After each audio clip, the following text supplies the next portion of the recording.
gaming.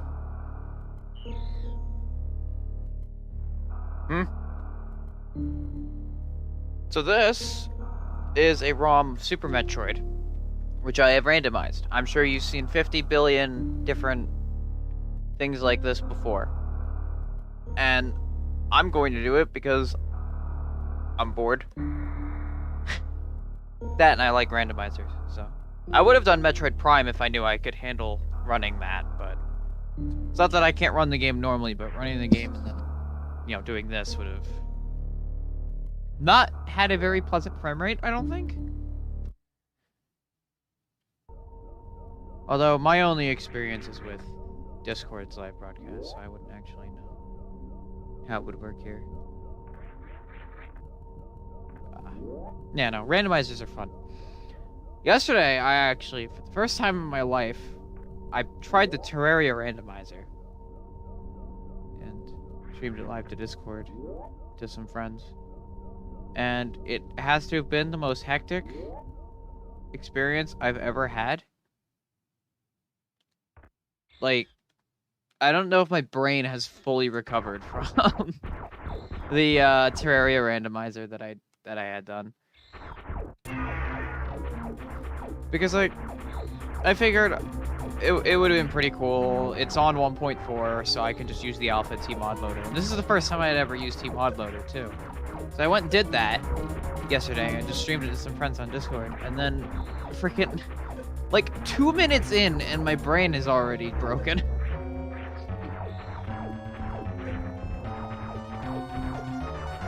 I don't even know how to describe it, but AIs were randomized. Names of items were randomized. And the shops were randomized and everything. It was so, like, trippy. Because, like, the first item I got, like, dropped was a freaking Dark Harvest. From, like, a random slime. Whose name I don't even remember, but I'm pretty sure the slime had, like, the wrong AI. I do remember things with, like, probably the scariest thing is whenever something spawned with Moonlord AI, the entire screen would flash white, which is, great when you're in the middle of a dark underground. But I think the worst was Empress of Light, because I would hear that sound because a random-ass slime spawned with Empress of Light AI, and then I would just die instantly because it's daytime and it would insta-kill me. There was one time it did it while I was in my house, and it just, like, wiped out, like, 3 of my NPCs at once. So, that was an experience. Maybe I'll do that here at some point, because Terraria Randomizer, as hectic as it is really funny. But, for now, we're doing Super Metroid. Gonna try and 100% this, because that's, like, the only way I ever play Metroid games. I'm currently playing through Prime 2 on my own now. Blind, I've never done it before. It's a lot of fun. I still think I like the original Prime better, but Prime 2 is definitely very good. At least, from what I've done so far. Having gotten the dark suit and so much.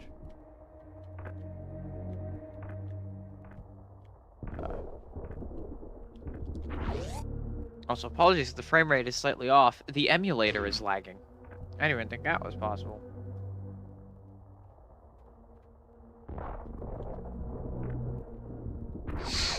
These for SNES emulator. Good luck with Dread 100%. I'm gonna try when I do play it. I mean, if I do. If I can afford a Switch, maybe, but I think I might have to, You know what? By the time I play Dread, it's probably gonna be the time meetup anyway. I could probably play it there. Borrow someone's Switch. Oh, hey! I didn't get the screw attack as my first item in the randomizer. I actually have a chance. Normally, what ends up happening is only one of 2 items you can get as your first item if you're playing on casual, which lets you get all 100 items. And you either get a screw attack, or you get a morph ball. And the screw attack can only go, can only go one of 2 ways. It's either very good or very bad. power bombs. So essentially, we've lost the ability to bomb jump, and we only have 5 bombs at any one time. The upside, all our bombs are screen nukes. But that's about the only good thing here.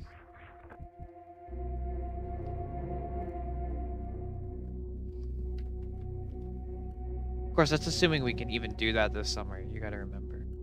Because it's quite a bit of money to save.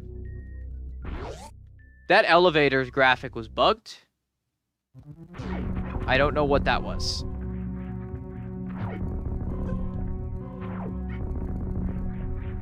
But I'm not exactly going to question it. Okay. Get what's under Mother Brain first. If it's missiles, I'm gonna head down again. It's super missiles! I can open red doors with that. I'm gonna go out and go back in here. Just to be sure that it sets up the next instance of Brinstar down there. I don't think I've ever felt ZSNES lag before. Of all things. Like, I don't think I've ever felt it lag at any given, or at any point ever. Not sure why it's doing it. Oh, you know what? Actually. It's not safe to go this way, but I can at least grab the item. Now that it's here. Nice. Because, like, that would just take me into the lower area of Green Brinstar. So. I may as well get everything on the way in. I don't see a reason to go down there right now.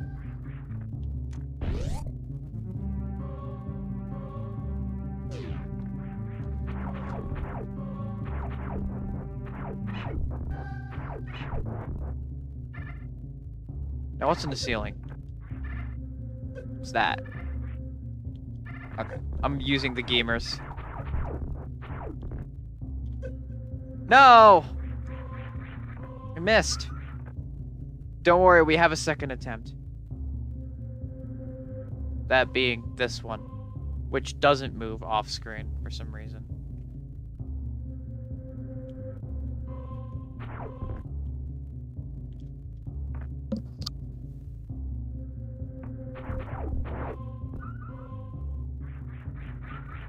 Whatever, we got an energy tank here, it's fine. It's actually kind of funny to see that stay the same as it was before. You know what? This is technically possible. I think I might be able to softlock myself, though, if I do this. Oh, I'm gonna try. Yeah, I do have to lay a power bomb up there. Great.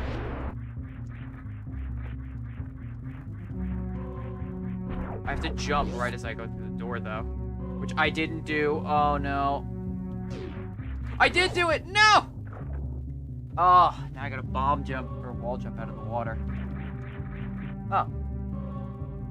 Okay, well that works. Okay, this time I'm confident I made the jump.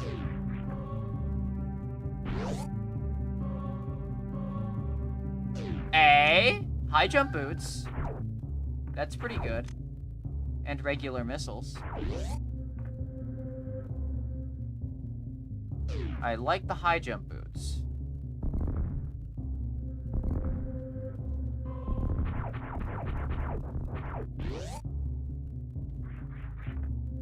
There we go. And this is our last bomb getting out of here.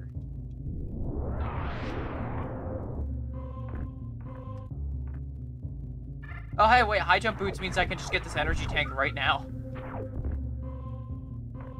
Well, if I can actually jump properly.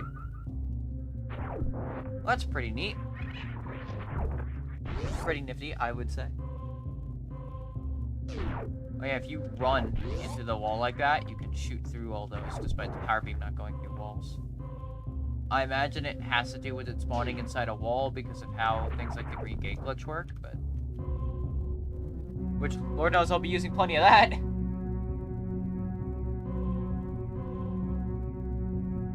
Sandy Meridia is the worst place in the game. At least to me it is. I could never stand Sandy Meridia. It really does suck to have to go through.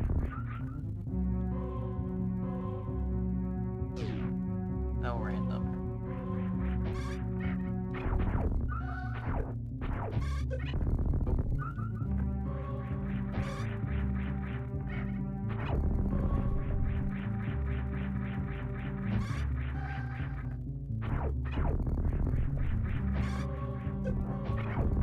I don't know why I don't use the platforms like a normal person. I just wall jump up the entirety of the place.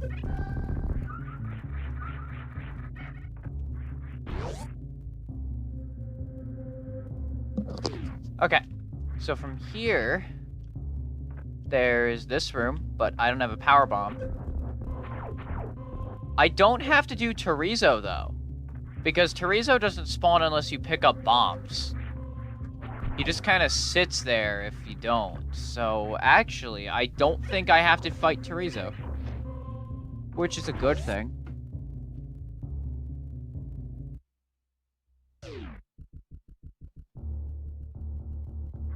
I just have to refill the power bombs here, so I have, you know, bombs to work with.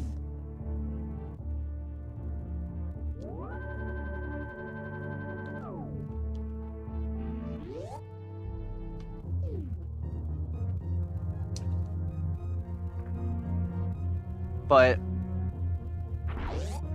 I should be able to get both the left door and where Chorizo was before.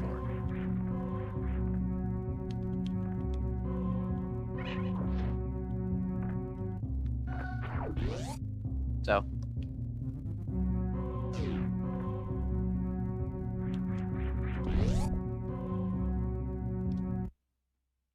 You might also come to notice during this that I am not the best at Super Metroid speedrunning. Granted, I'm not the best at speedrunning basically anything, but I try at least. Wall jumps in Super Metroid. When I played when I played Zero Mission for the first time, the wall jumping system in that game threw me off so much. As did the speed booster. I was not a fan of the speed booster in Zero Mission. Especially with the whole, like, canceling mechanic and being able to continue. I don't think they ever told you about that in the game, like, at all.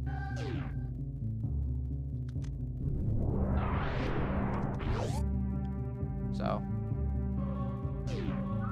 No. Wow, it's just tossing out all the energy tanks at once, isn't it? Yeah. I got this. There we go.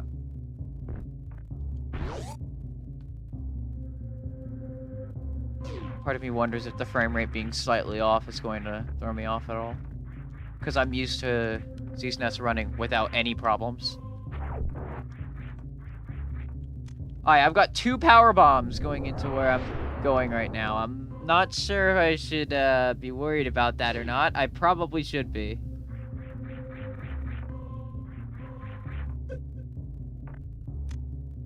Got some super missiles though, there's that. I guess I could expend a power bomb to go up to the gauntlet, go see what's up there, but I don't know if that's a risk worth taking. As of now. Because then it'd be losing a power bomb.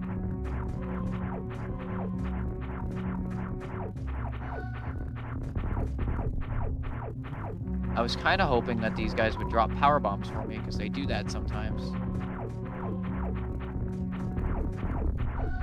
Oh, wait, there's 1. There's 2? I got 4. Green Brinstar. I'll never get over how Samus manages to crouch on elevators.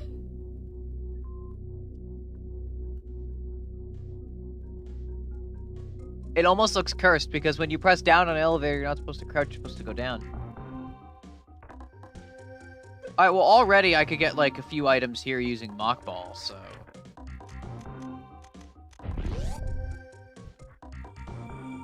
There's that, at least. There's missile down there. Another energy tank. Okay. Regular bombs. That's good. Now I don't have to expend power bombs like they're bombs. I mean, they are bombs, but you know what I mean.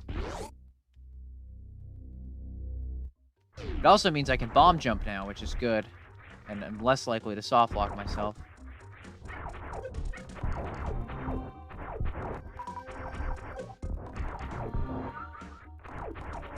Always a plus when you're less likely to soft lock yourself. For any reason.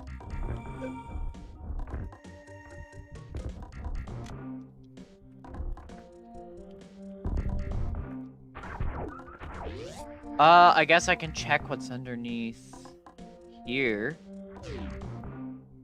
Since I have the power bombs for it. Yeah, no, I have the ability to get everything down here.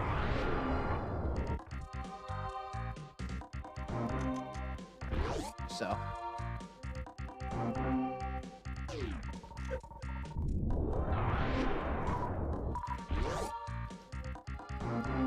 Make the jump over this. No, no, no, no! I saved it with a wall jump. We're fine. I don't know how I did, but I did.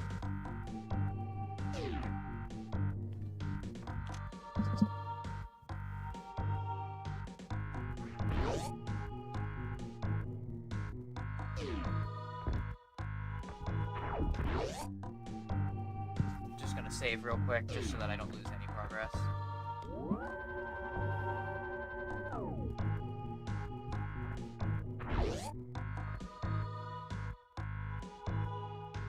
Alright, so from here we go to the little guys who teach you how to... I missed. Wall jump.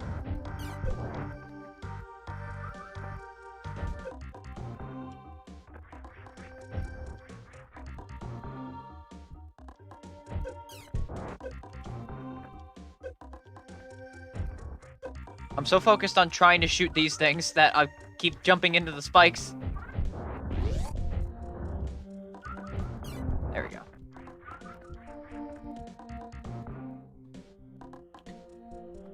I've always found wall jumping easier if you stick to one wall. Like, if you have the ability to do that. I also found out that if you morph ball directly out of a wall jump, you do it instantly instead of having to double tap, which is pretty cool. I've always tried to, like, bomb jump out of this to... I was about to say, I've always tried to bomb jump out of this to be able to avoid having to wall jump back up. And I've never done it before, and now I just did it. Well then.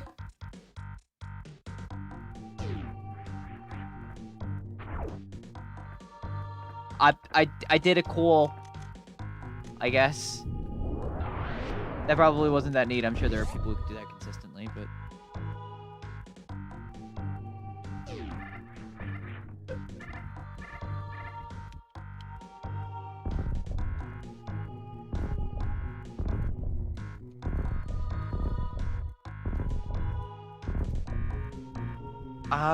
Oh yeah, I guess I also don't need to fight Spore Spawn either, because you can just skip Spore Spawn.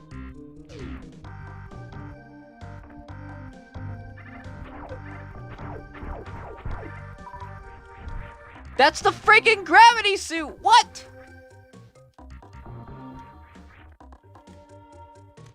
There's just a gravity suit here! Oh man, do I really want to go into this next room over? I'm not sure how I'm feeling about this, knowing what's in this room.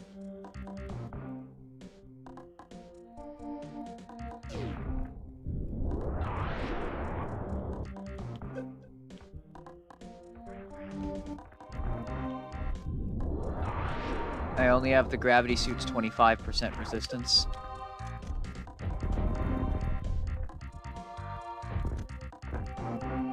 You know what's funny though, the gravity suit does protect you from heat in Super Metroid, despite, you know, not being the Varia suit. So there's that.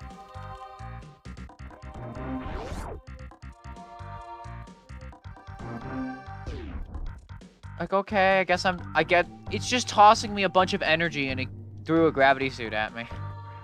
I could probably do Meridia right now, albeit I will be taking more damage than you normally would. Oh wait, what am I doing? I just have to skip sports fun now. Whoops. Excuse me, Mr. Rio, could you stop that? Thank you.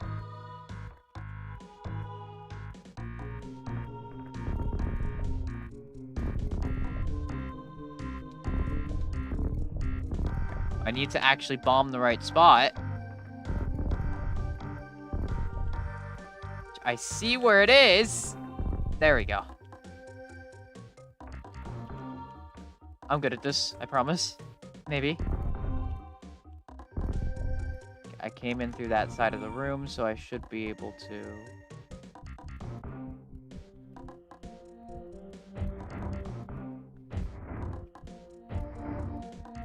I don't think that worked. I did not.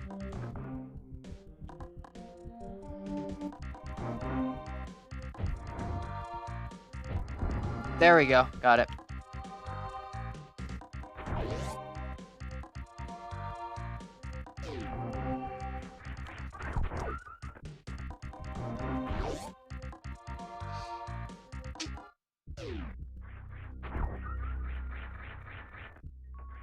I already have half the energy tanks in the game, and I haven't even gotten past Brinstar yet. Talk about some luck. I barely missed that. Never mind. I can't get what's down here, like, all the way down quite yet, because I don't have a speed booster, but I can at least get this item. It's just missiles.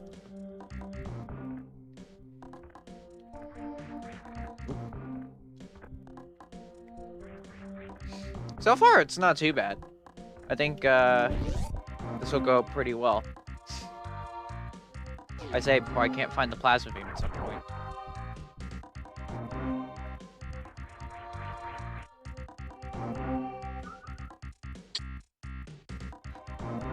Super Metroid's definitely one of my favorites in the series. Like, it's either tied with my favorite or just barely behind it. My favorite being Metroid Prime. Metroid Prime was very fun. And like I said, I would have done a Prime Randomizer if I knew I could run that, but seeing as how ZSNES itself is having trouble with this, I don't know about that one.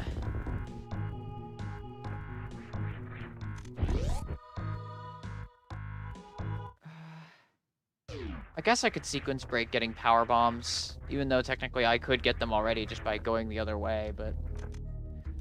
Oh, I don't have enough.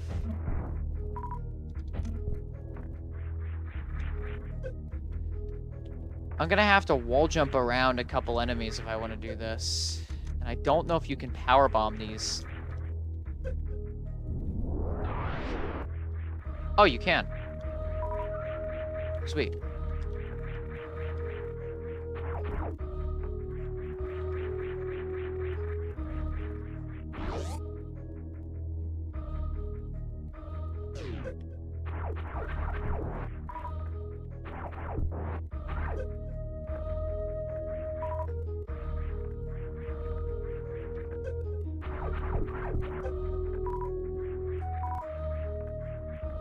There you go.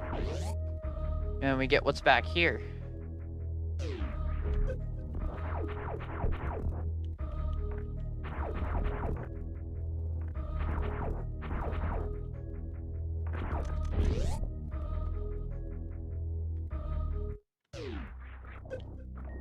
Oh, wow, okay. I could probably go through the gauntlet right now, honestly.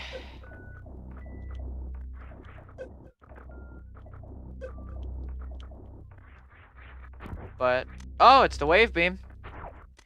Alright, I guess we're going through the gauntlet. No real point not to if I'm gonna exit right here. And I have to go back for some stuff anyway. I tried to do the thing.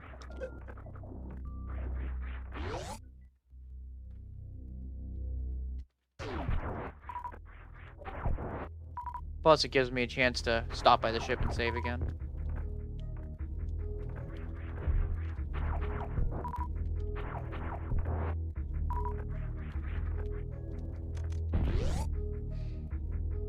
Gauntlet has 2 items, or actually 3 total items in it. 2 at the end, 1 in the middle, so.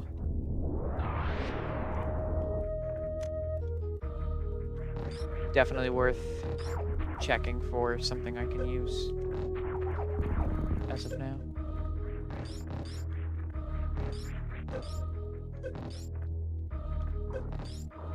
Bill, this is not a situation I want to be in. That kind of sucks.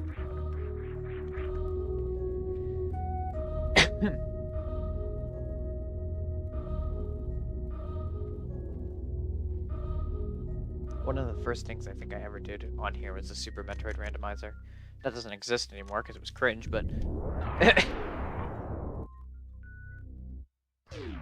it is one of the first things I did, I think. Assuming I'm remembering correctly.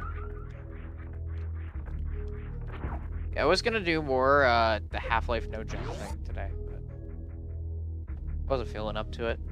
Wanted to do something a bit more chill. And something that I could potentially finish in one sitting, which is what this is. Because you could beat this game in like 3 hours. Less.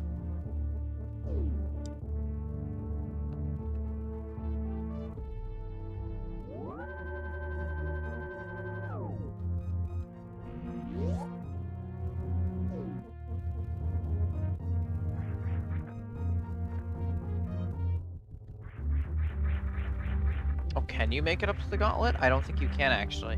Okay, well, I was a little wrong. I could do the wrecked ship right now.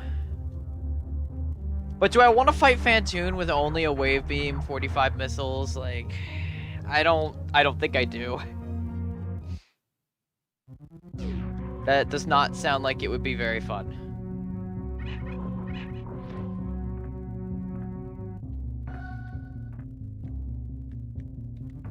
So. At least I can get what's in the one room in Pink Brinstar now, though.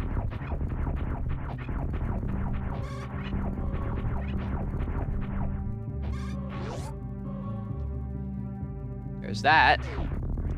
I pretty much cleared out the entirety of Blue Brinstar, since I got all that stuff, like, right away.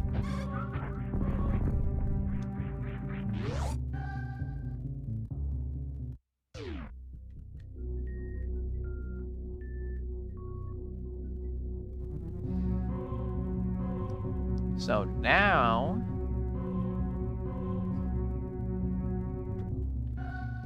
just exit through here. Go grab the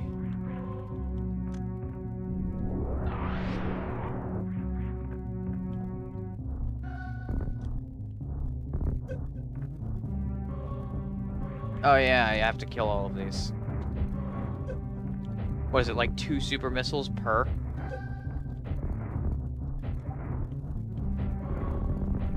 Whoops. Shot off one more than I intended to.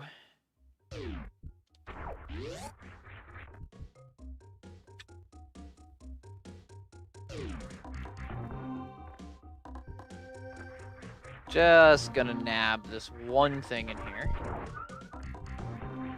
Whoops. Another thing I considered doing today was Risk of Rain 2. But I wasn't sure how that would run. I haven't run a test for that. So. But that might be something in the future to look forward to. I know personally I enjoy the game a lot. I might have been a bit burnt out on it recently, but I've taken quite a break, so I think I'll probably be able to play it and enjoy it again.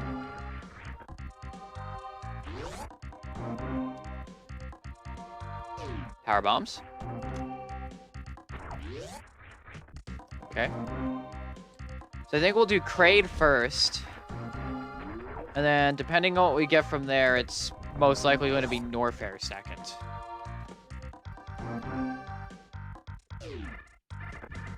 Although, for all I know, I could be getting, like, some really good items and then immediately be doing,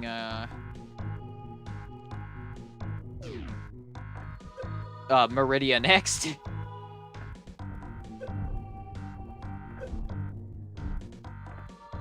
God, I think I did like the weirdest order at some point. Isn't there like a speedrun category for reverse boss order where you fight Ridley, then Dragon, then Vantoon, then Kraid? I'm fairly certain that's a category for Super Metroid. And it looks insane. Something I could never do, I know that, but... I just can't imagine how people manage to do that, because it looks so hard.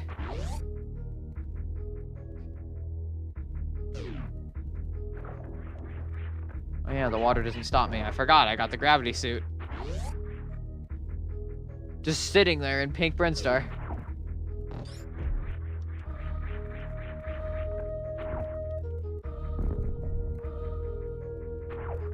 Oh, green door.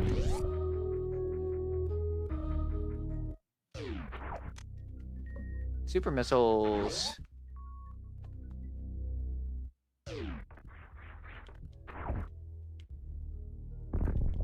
Oops.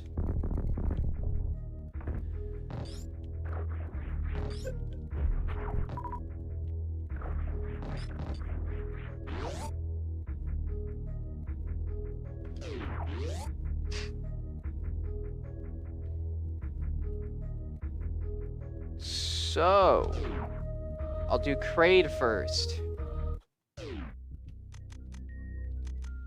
I don't want to do Meridia until after I get the speed booster, at least. Maybe the space jump too, just to guarantee I can get everything.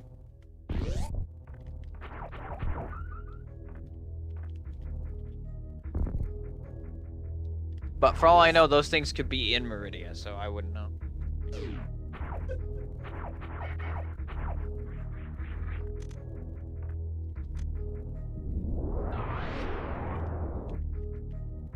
Missiles.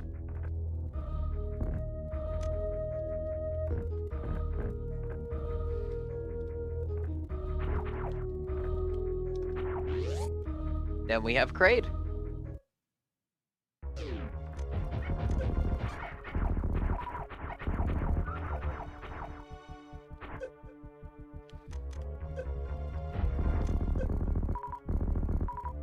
Takes one super missile to destroy.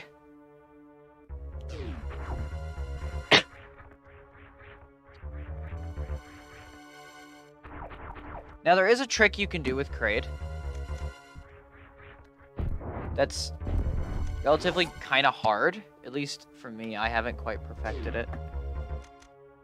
But essentially, you can kill Kraid very, very quickly by spamming missiles at him at just the right time. Like that! I just... Okay! Alright, that works. Yeah, no, that's just a thing you could do. Camera's a bit busted, but it's fine. And I got missiles for pulling that off. Thanks, game. Well, that was kind of cool. That's not something I can pull off very consistently. I'm surprised I actually managed to do it.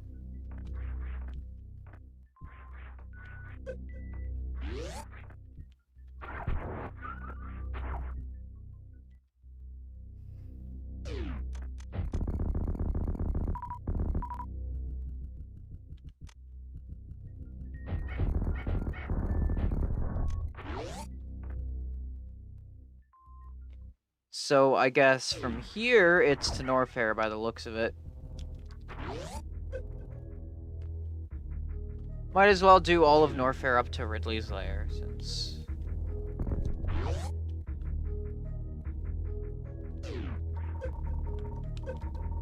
can't be hit by, the heat with the gravity suit on.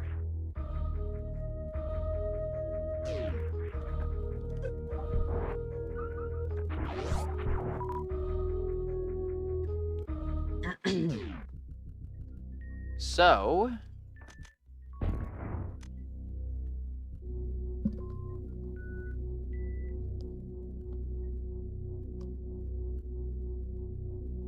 yeah.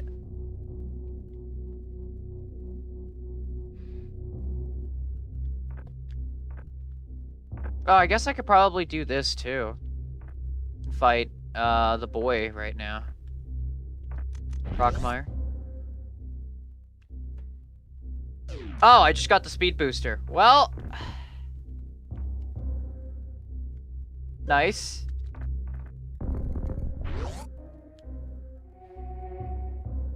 That's pretty good. Missiles. Yeah, I think I'll go around and fight Crocomire, I think.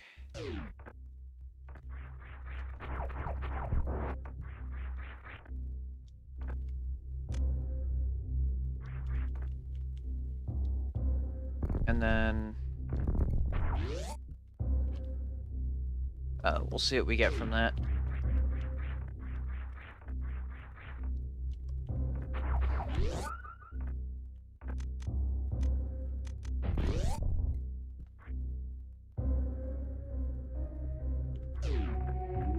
I think I did it wrong. Definitely did it wrong.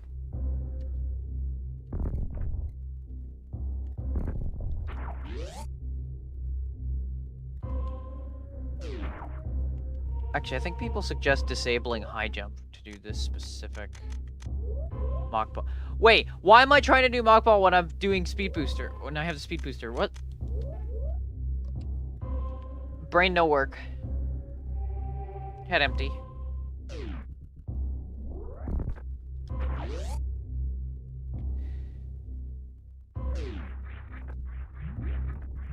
I can't believe I just did that. Okay, well.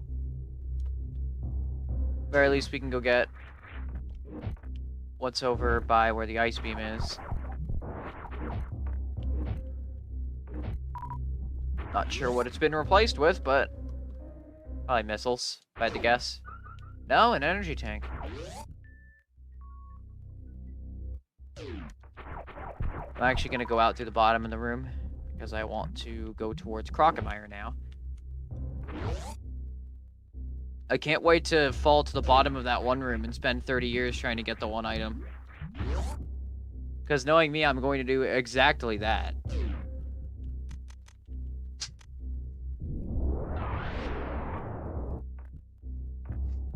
Okay. Now just walk through the door.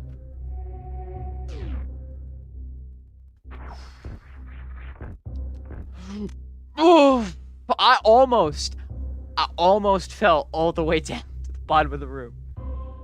Because you could jump off those crumble blocks if you time it just right. It's like almost frame perfect, I think. And I missed the first one and almost panicked and screwed up the second one that I had. That could have been really bad.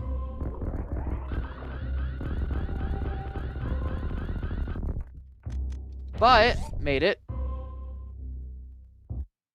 Man, I kind of wish we got here with the charge and plasma beam, because when you fight Crocomire with the plasma beam, you're not supposed to, it is something.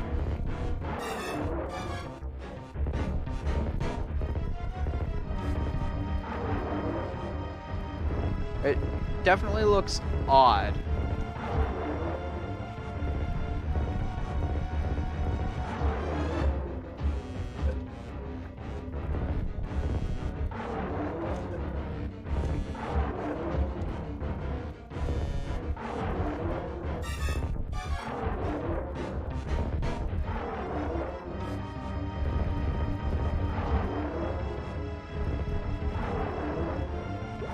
Go.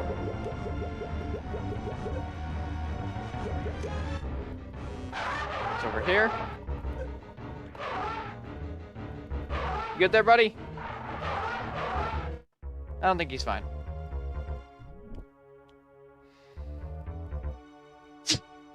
Now there is an item through the door over here that you can get through a Shine Spark, but I'm not very good at doing that Shine Spark trick, so I don't think I'll be able to pull it off here, but...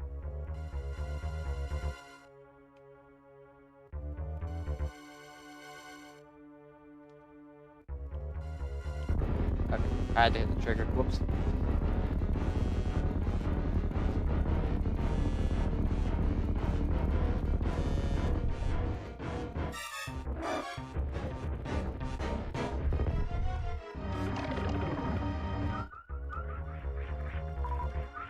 Here, I can give it a shot, but I don't know if I'll be able to do it. Ugh. Yeah, that was not a very good attempt.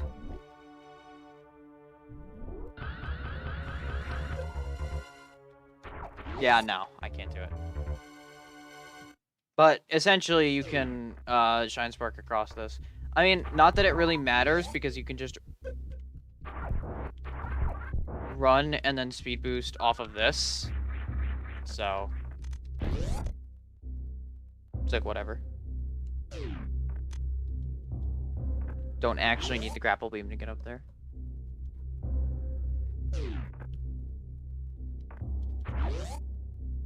So now we go down here.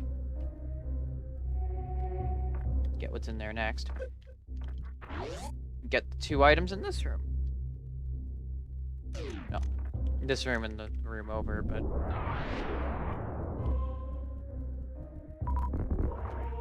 I always just do this to get it. I figure it's easier than doing the grapple puzzle, which I've never done before.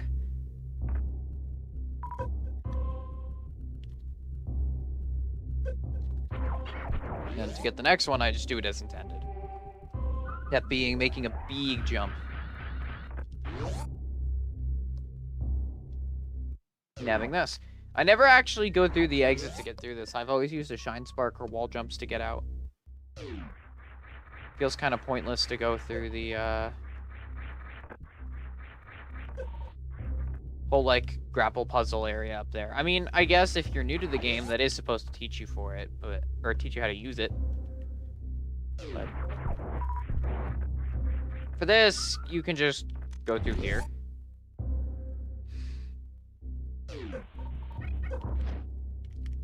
Get what's in here while you're at it, which hasn't changed. It's a missile. But for all I know, that could be a missile from Kraid's hideout. You have to stop eating the spikes.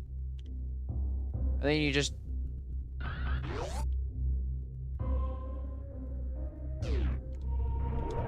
do that. Shine Sparking is so cool. It's probably one of my favorite mechanics from the Metroid games.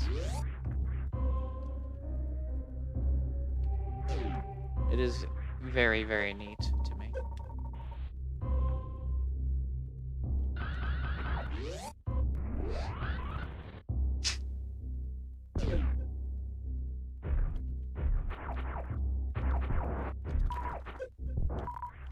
Oh, I was like, why wasn't I hitting them? And it was the wave beam that would curve around them. And that's what that was.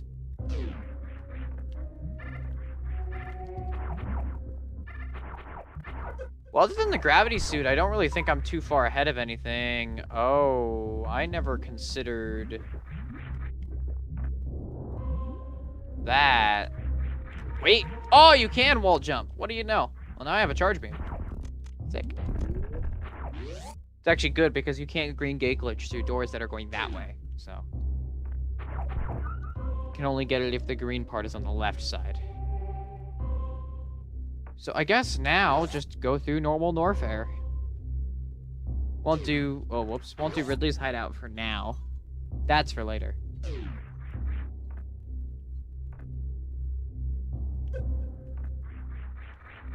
Oh.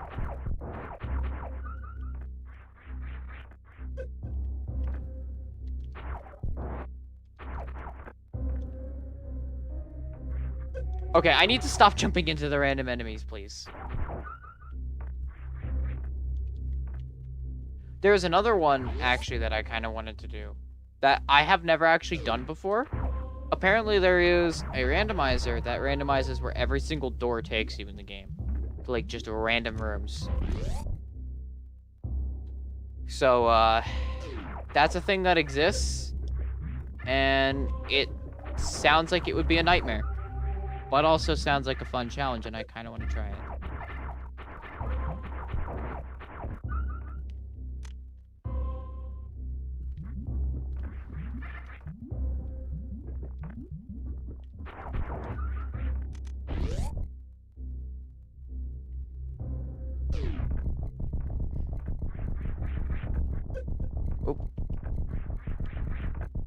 Oh yeah, the lava in this room doesn't actually hurt me.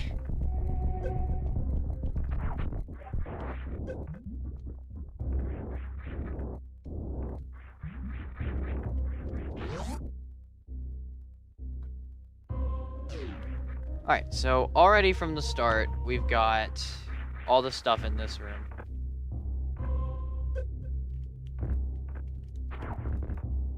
So just go down here and grab this, which is yet another energy tank.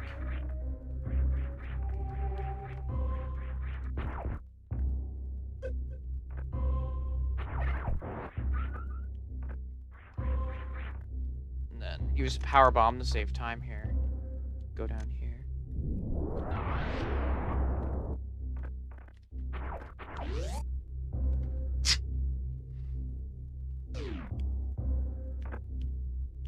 So, other cool things happening.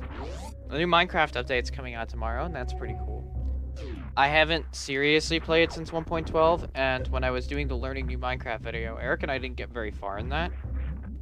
So I saw a little bit of what 1.16 is like, but I still haven't, like, I've only ever seen snippets of the new Nether and stuff, so I'm basically going to be relearning an entirely different game when it comes to when 1.18 comes out.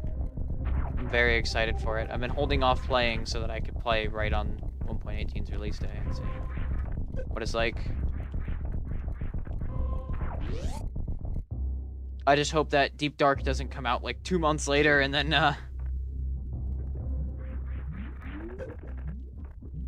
or whatever the new update's called. But the 1.19, I'm hoping it doesn't come out like literally 2 months later, and then I have to start the world over again if I want to see like new stuff generate somewhat normally. I mean, I guess you can also just load new chunks, but it feels I feel like that breaks things, doesn't it? Or at least it makes the world look a little less natural because suddenly it cuts to something that wasn't there before. I don't entirely know, because I haven't ever actually done a world that long, or done a world that long and then actually updated it. No, it'll be exciting to see when I do it. I think I'm going to enjoy playing through it though. Just wonder how different the world generation is going to be.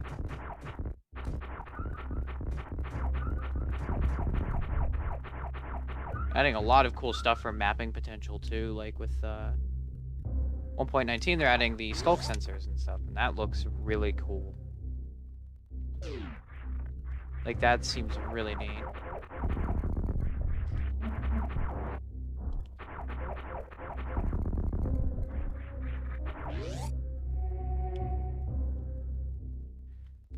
Okay, for the bubble room, we'll first go to where the speed booster was originally. See what's going on there.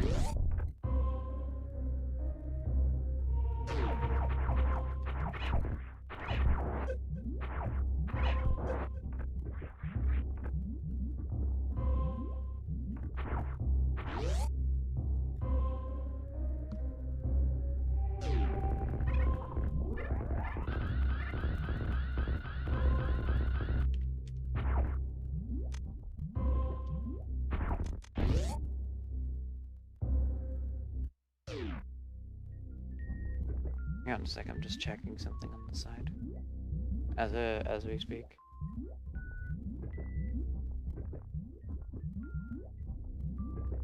Okay, no, that is correct. Hey, spring ball!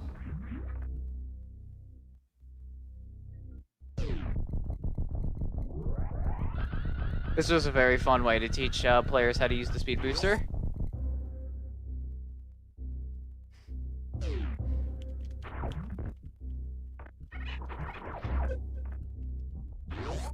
Okay, so as for what's going on over here,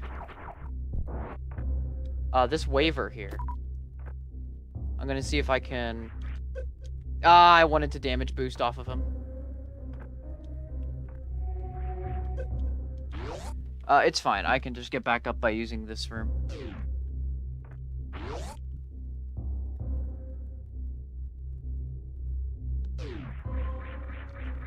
No!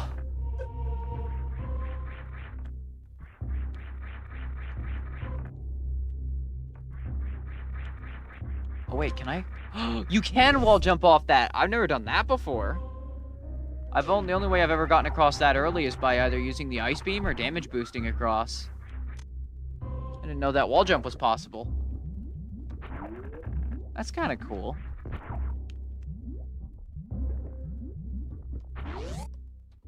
Learning all kinds of new stuff, and I've been playing this game for a few years now.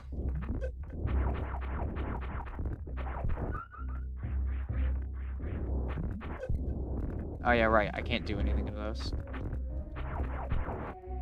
Another reserve. Wow, the missile and reserve tank in this room switched places. That's funny.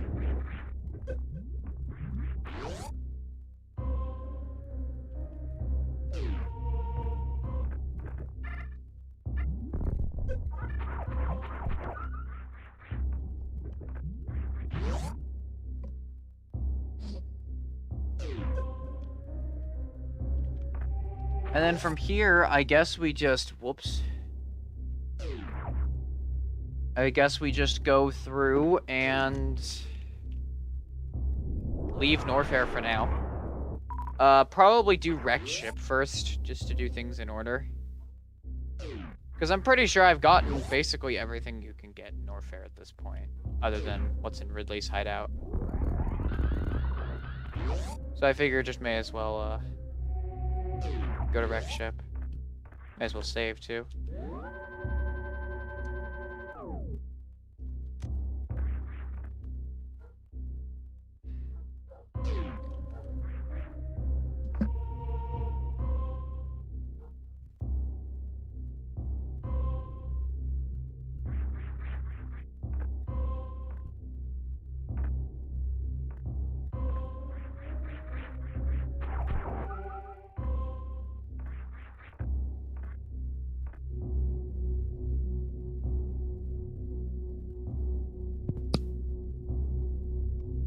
Yeah, I think I'll do Wreck Ship first, then Meridia.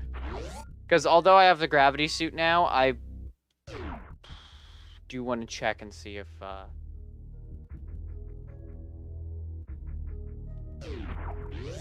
the space jump is anywhere in the Wreck Ship, just to be sure.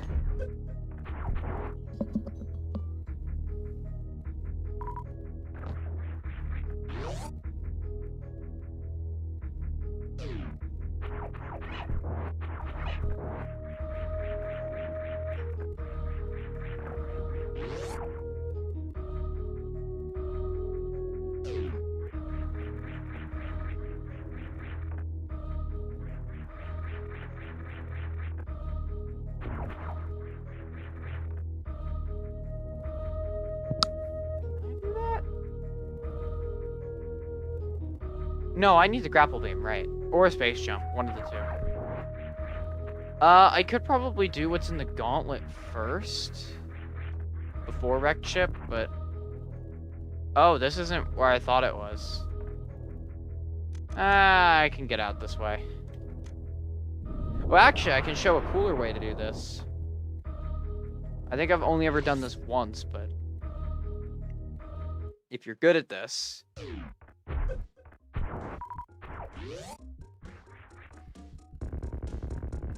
you can actually shine spark.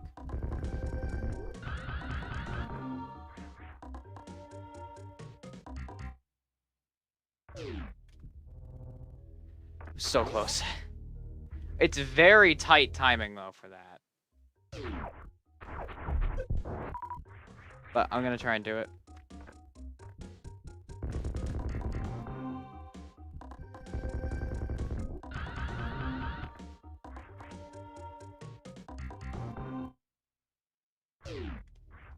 Ah! Okay. I'm not gonna spend 30 years trying to do that. One trick.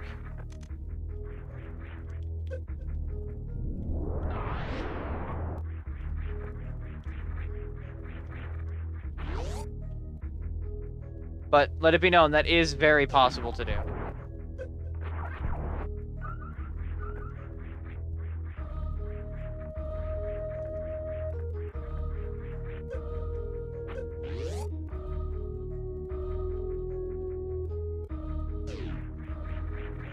Whoa, I just, like, went up.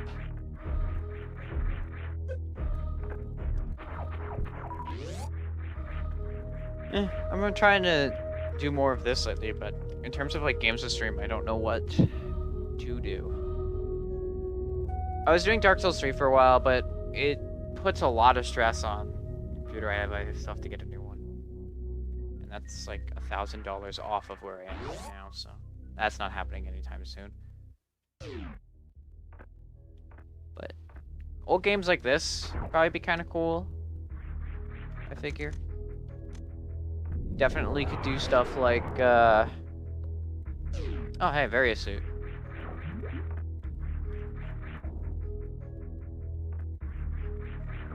Stuff like, oh,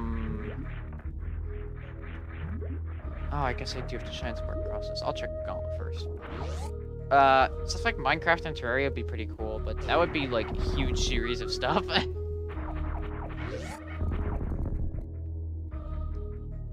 It could be neat. I don't know. I guess it's like a combination of both what I want to do and what people find to be interesting. If there's something that people would find interesting, I could definitely try to do it. TF2 is one I really wanted to do, but you know, like I said, I have trouble running that. The only clips I'm able to get now in TF2 are ones from community servers, where it's just a couple friends and I just messing around.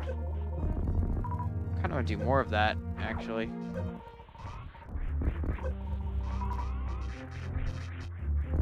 There's the X-ray scope.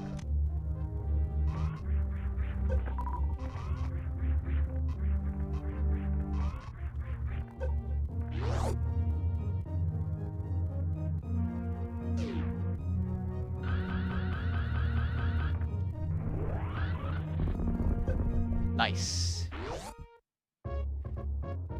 Don't usually pull that off consistently, so I'm surprised I did it.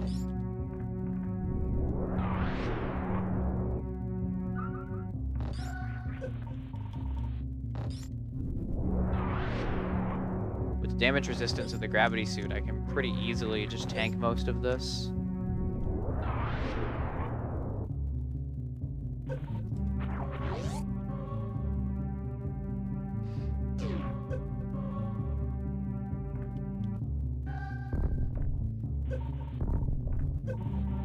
Ow.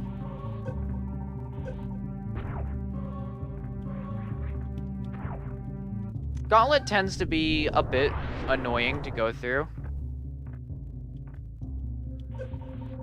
It's very easy to game over it if you aren't familiar with it and all that.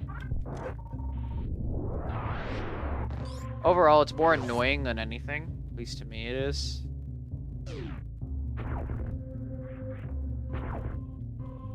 Should be right here. Yeah.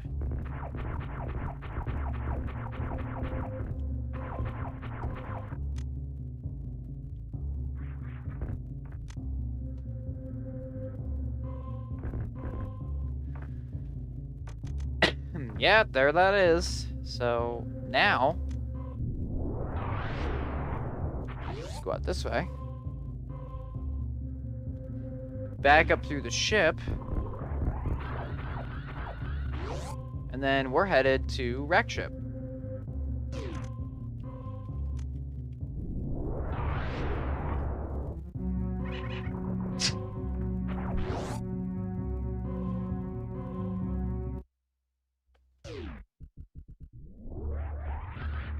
Oop.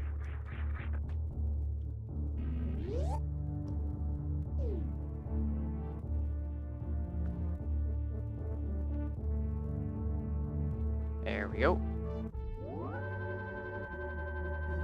So far, so good on our items.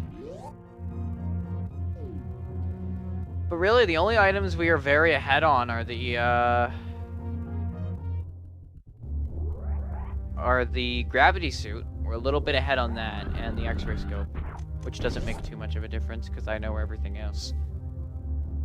I'm used to 100%ing the game, so. All things considered, as of right this moment, we're fairly, like, on par with what you normally should have in Super Metroid.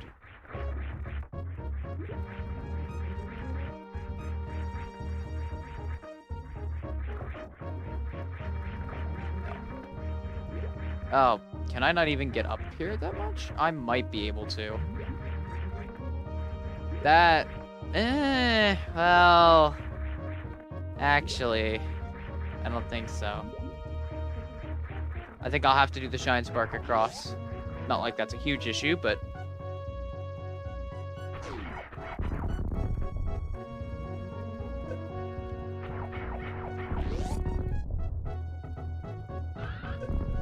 Oh, whoops, I slammed my knee. No! I went back.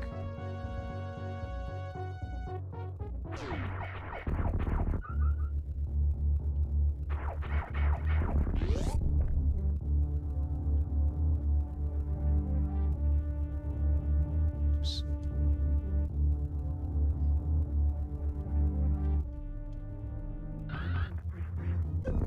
I just did a quick charge there.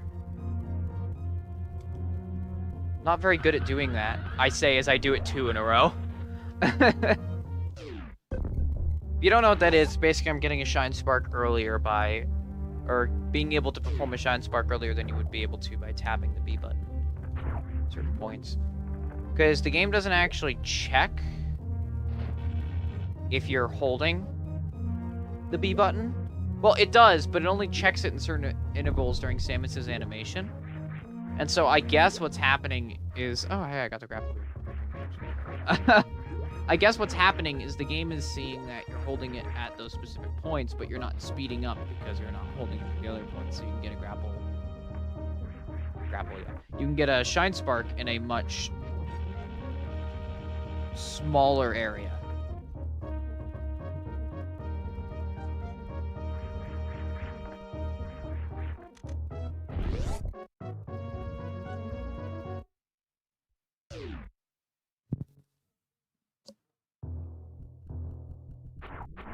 Alright, let's do this. Ventoon never gave me too many problems. Well, I say that, but normally every time I go through the wrecked ship, I have very low health. But now I have more damage resistance than you're supposed to have, so... I've, at the very least, got that going for me.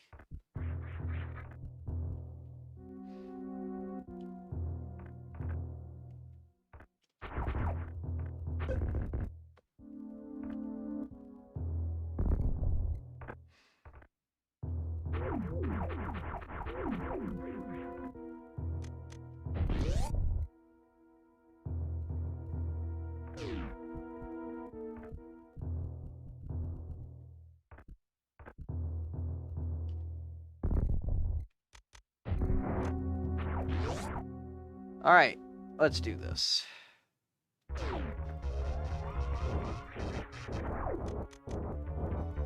Wonder if I can hit him with one of these.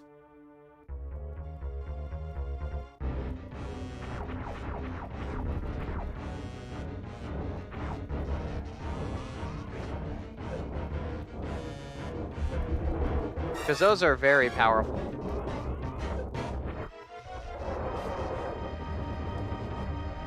Oh, I missed. No, they always hit the fireballs.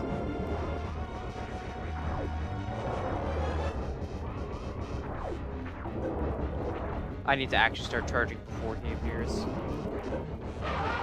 Eh, I hit him with one. Not that it makes too much of a difference, but the wave projectiles during this are extremely powerful. Don't use those on him. Stop messing around and just shoot him.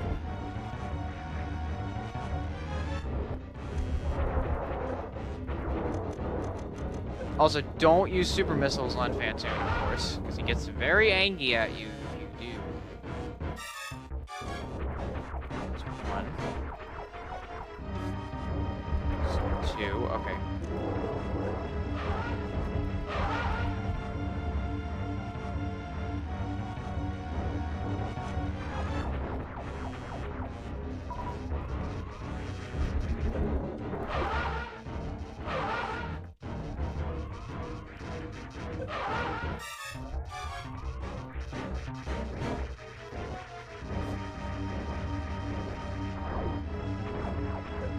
I think my charge shots might actually be more powerful than my missiles. Might use a bit as of now.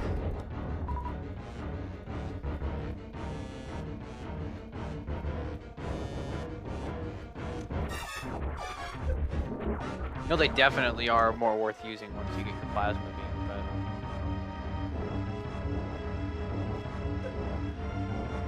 I think Fantoon might be low enough that I could get him out with a super missile. Yeah, he's dead.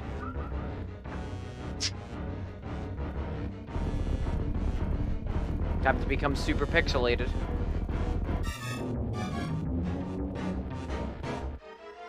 Minecraft painting.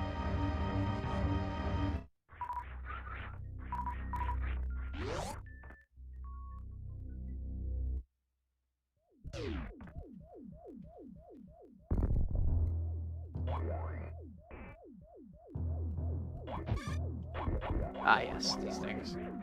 I actually mix these things up with the Bombus and Metroid Prime, but no, these are completely different. They're called atomics. And in Metroid Prime 2, there's something completely different.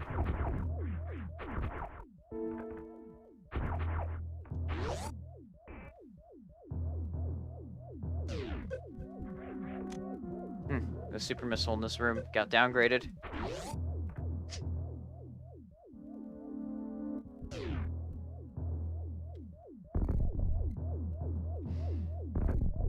Oh, wait, this area. I think I have a funny story about this one. He's watching right now, I think. So, my friend was playing this and managed to soft lock here because he somehow clipped through this while the area was off. And you, like, Okay, these things are starting to become very annoying. Because he did that, he got stuck behind the robot, despite the fact you're not supposed to be able to have that happen. So he just kind of got trapped there down in this bottom area. And I've never seen that happen before, so it confused me greatly.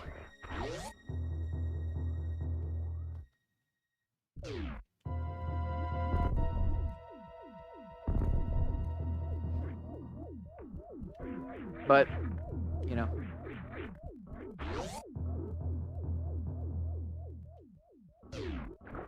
Oh yeah, I can get what's back here right now. These moving spikes in Super Metroid are probably one of the scarier things just because of how much damage they deal.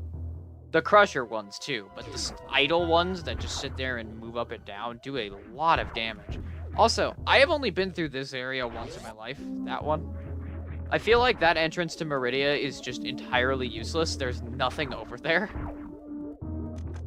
It's like the scenic route, I guess, but...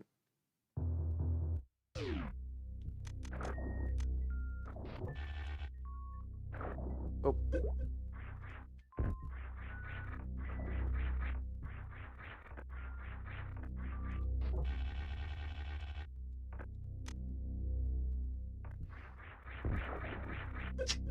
Funny thing I like about the grapple beam, I can't show it here. It's a bad spot for it. Showed in Brinstar if I can remember. Because I'm gonna have to go through that again to get to Meridia, so... Figure might as well just wait till then.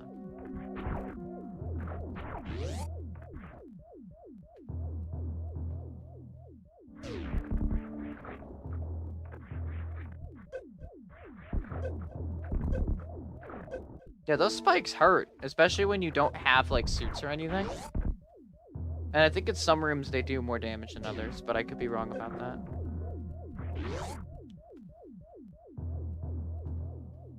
So it might be set on, like, a per room or bed of spike basis on how much damage they deal.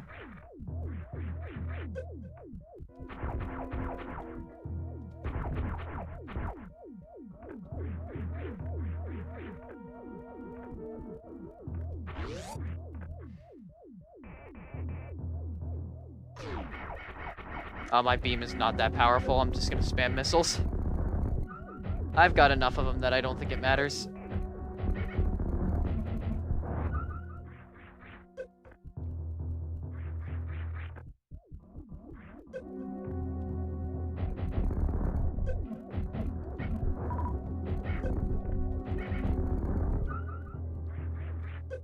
It's a much quicker way to dispatch enemies than using my beam right now. My beam is not very powerful.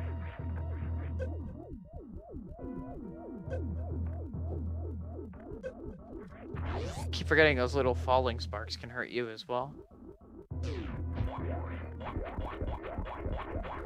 So, this Super Metroid Randomizer, I've beaten one on Speedrunner, or one run on Speedrunner difficulty, which really just changes the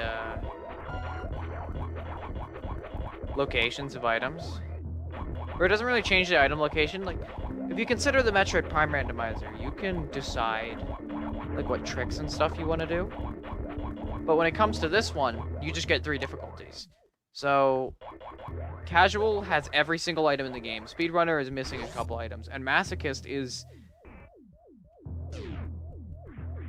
extremely difficult.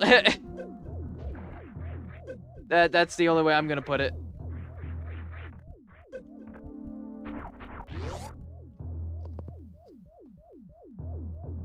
So.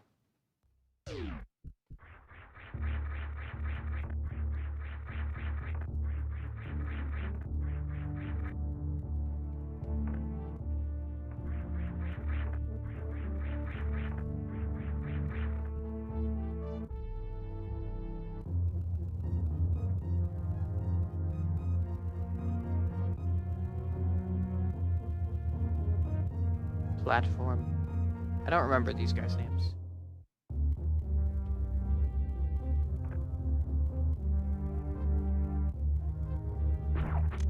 Power bomb. What's down here? An energy tank, nice.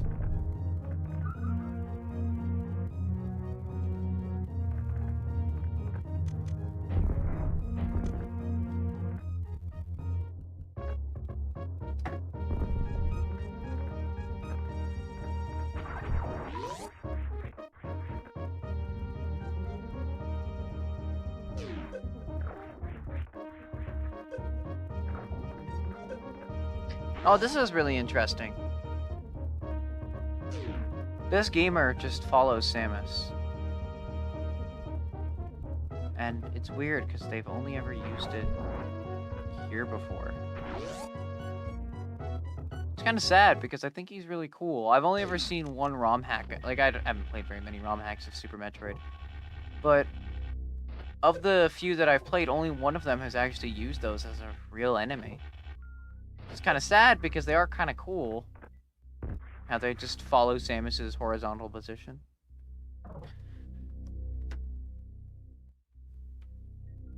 Now this man is going to go bowling.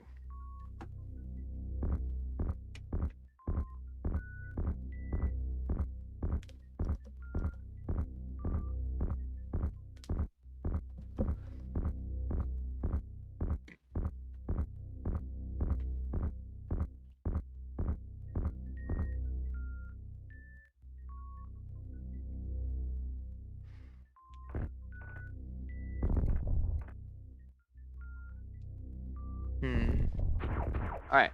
There should be 2 items in this area. Screw attack. Okay, now we're a little ahead when it comes to that.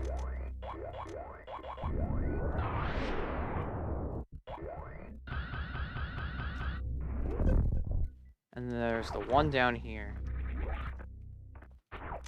which is a missile.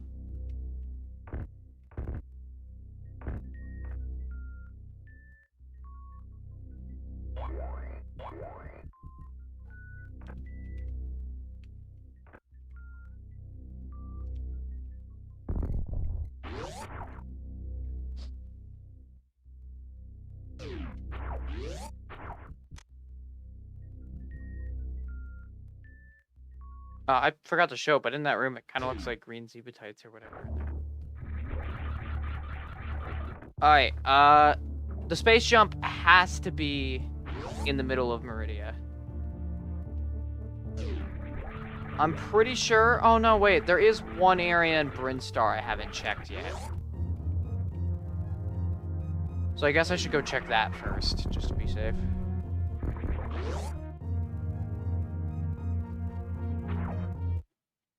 I mean, if I go in through this entrance, it's on the way down to Meridia.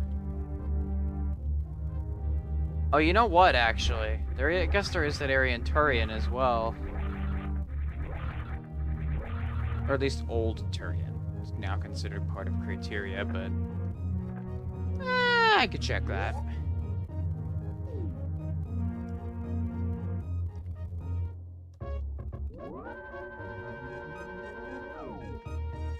So 155, 35, 30. We have how many reserve tanks? 300. Yeah, 3. So. You're doing alright.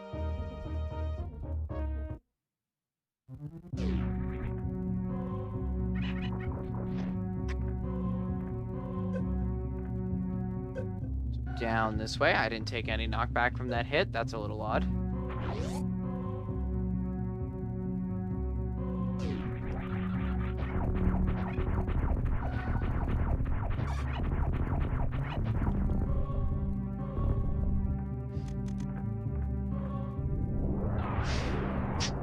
This room is funny.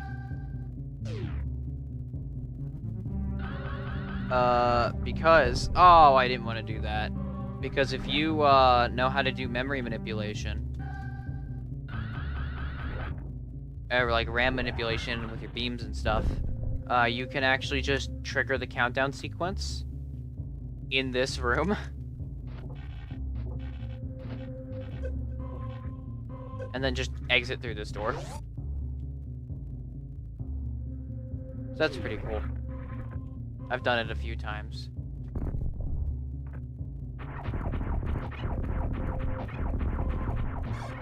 I figure I might as well enter Brinstar down here, since there's no point to going through the entirety of the other area if there's nothing I can get there.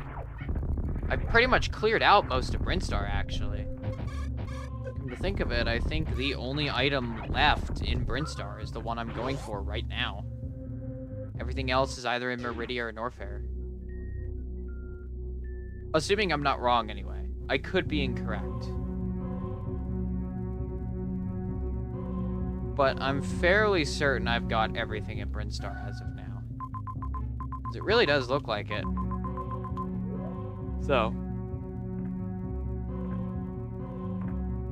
Guess we're, doing pretty well then.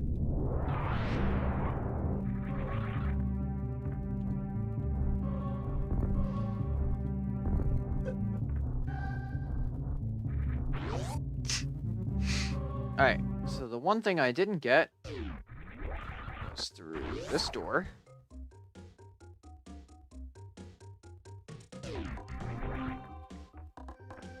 Down here.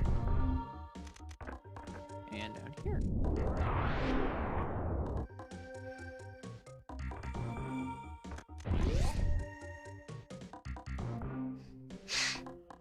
So then... Whoops.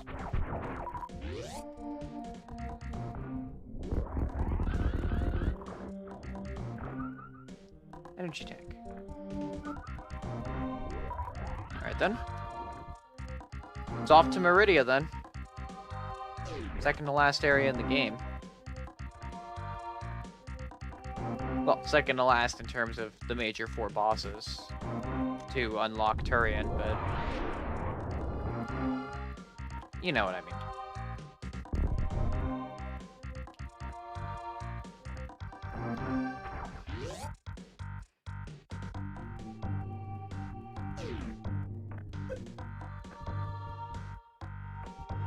Another game I really want to play is Subnautica. I think a Subnautica stream would be pretty cool if I could actually run it.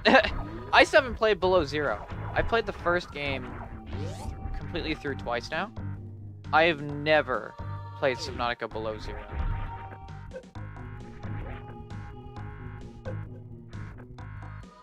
And, I wasn't paying attention. I really want to play Below Zero, I just don't have it yet. God, another game would be really good is Half-Life Alyx, but I can't run that, and even then I don't have the VR set up to play it. So. But I have been purposely avoiding everything on Half-Life Alyx because I want to play that for myself. when I get the chance. I don't know when I'll be able to, but likely once I get the new computer, I should be able to.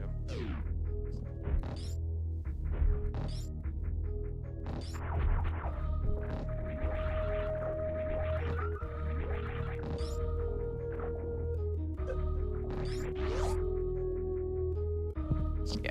This is the way I always enter Meridia. If you're moving while this explosion happens, it actually makes the glass shatter faster. Weird fact, but... For some reason I have like an odd fascination with these plants. I don't know what they're supposed to be. I'd be like some like variation of like coral or something.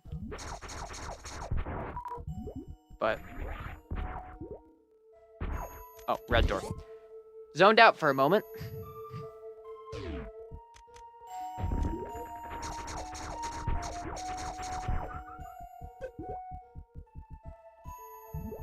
Yeah, I guess I probably should take these out. I only have the wave and charge beams, huh? Ah, shoot. I need to crouch. I need to crouch. I didn't crouch.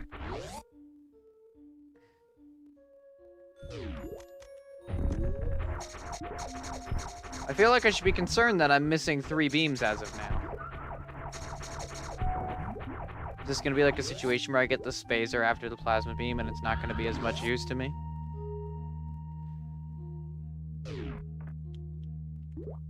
No, I was like frames too late. Ah, F. Pain. Alright.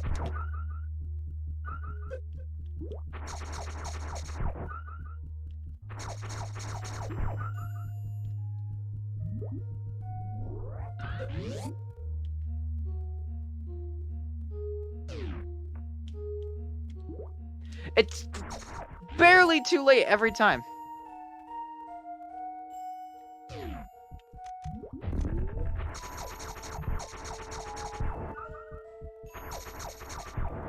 Okay, if I use missiles, do they die quicker? Yeah, 2 missiles. Okay.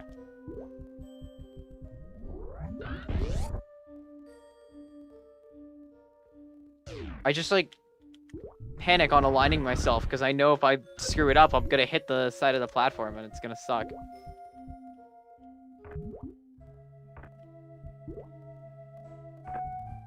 Go in here first.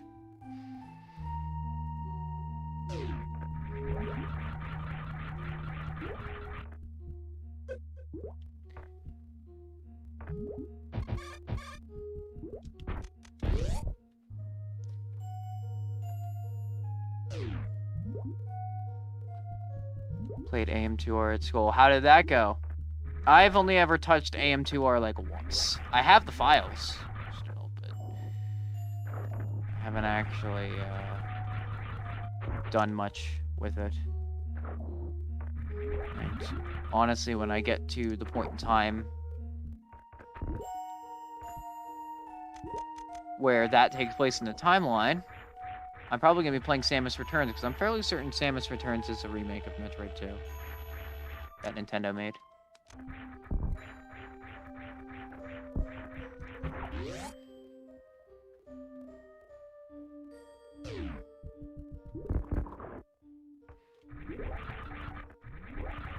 This I'm fairly certain it is, because, you know, Metroid 2 Return of Samus.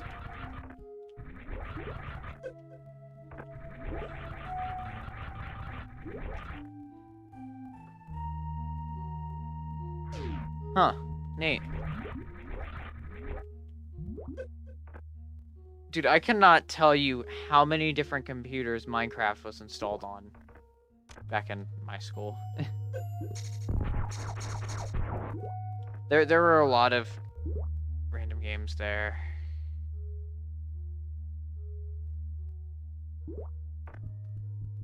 That people had just installed when they had gotten bored. Look, part of me was actually surprised that, like, certain games just didn't appear. Minecraft appeared to be the most prominent, probably because it was easy to get and, you know, was a simple game. You could spend time on when you finished early in class, I guess. But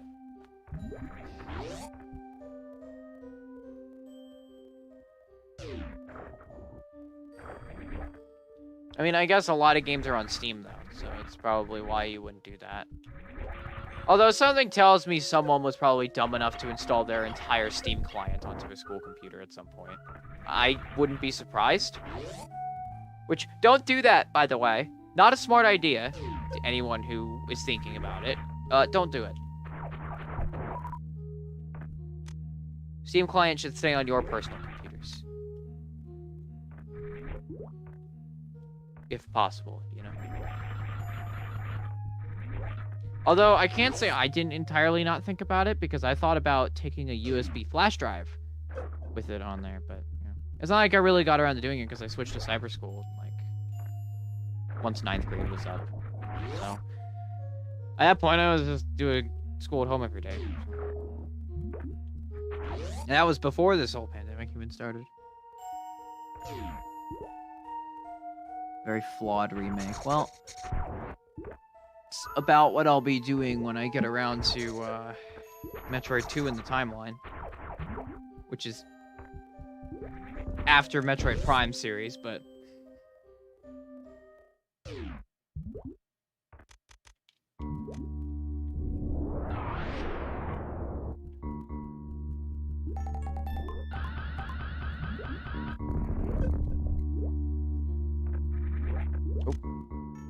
Missile. Space jump! Okay, we're a wee bit ahead right now. We're very behind on beams, though. I'm missing my beams. And it's a bit of a problem.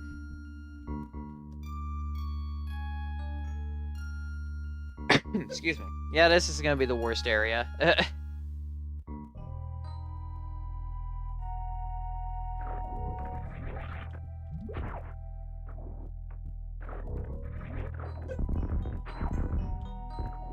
It's just the entirety of Meridia. Well, no, not the entirety. I hate Sandy Meridia in particular. I just do not like it at all. It's very much my least favorite game, or least favorite area in the entire game. But...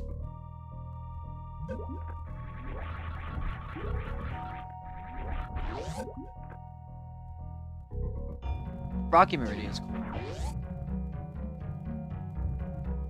What? Why am I doing this? I'm gonna go pop out there anyway soon.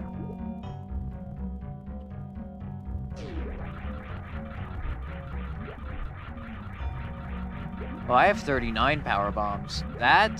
We're almost at max power bombs. Alright, I'm gonna try the green gate glitch so I don't have to go all the way around. And I can actually show off what that looks like. So when you're moving forward, the game actually displaces your shots for projectiles and stuff a little bit in front of you to make it appear correct when you're shooting. And you can use that here to do that. So, saves you some time.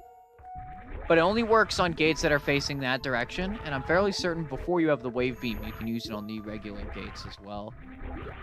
Look like that, though I've never... Wait, why am I platforming at this? I've never used it for that purpose, so I don't actually know if it works. But I would assume it does. They're basically the same thing, just a different requirement to open.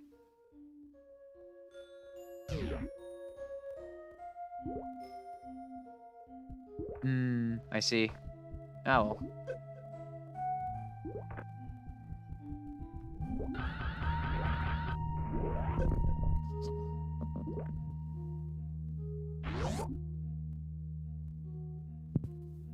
Okay.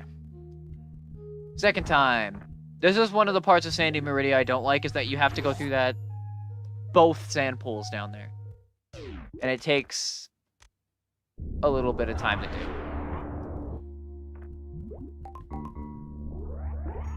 Just takes a while, I guess. It's a little bit tedious, I feel.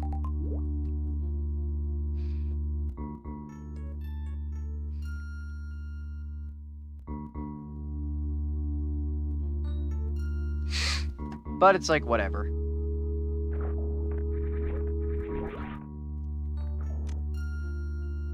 Although, of the 2 rooms to go through, I hate this one more. But I'm just gonna cheese it and go through there. That way I don't have to go all the way around and risk missing it. Getting most of our missiles. If I remember correctly, Super Metroid's 230, so... should be able to have all our missiles at some point. Relatively soon, actually.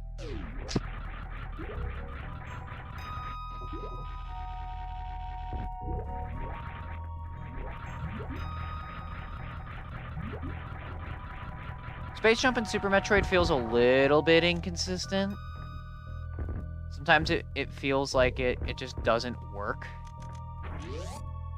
And I can't tell if that's just me or not. But... check tool. I will never understand how he manages to hit every single one of these.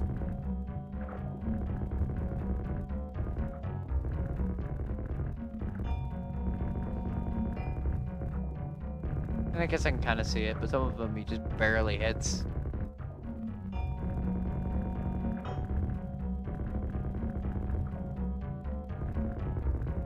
He's cool though, so. This is where the spring ball is. Which is not actually required to beat the game. It's just helpful to have.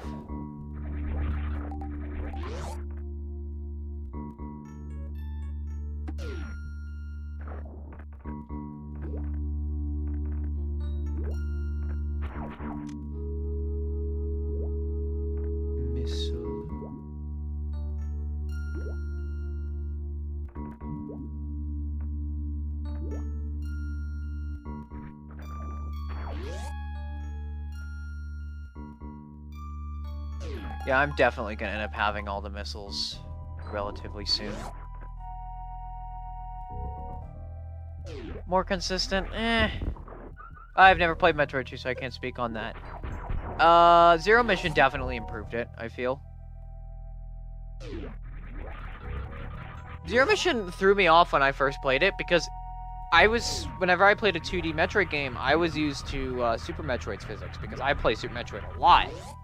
Or I've played it a lot more, because it's, you know, it's a really good game. So I picked up Zero Mission for the first time, and Samus's physics felt like so different, and it threw me off, like, hard. So.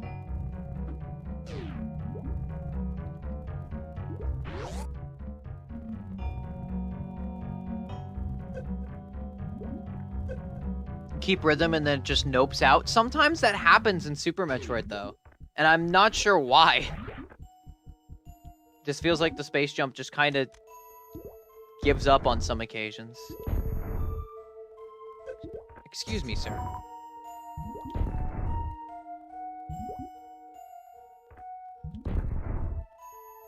I can do this. Maybe.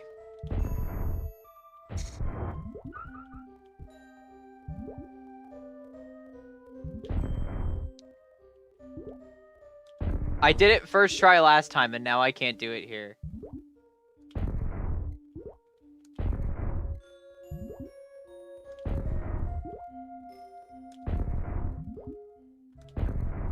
I'm gonna end up hitting that thing. I'm telling you right now. Alright, I can't do it. I'm wasting all of my super missiles.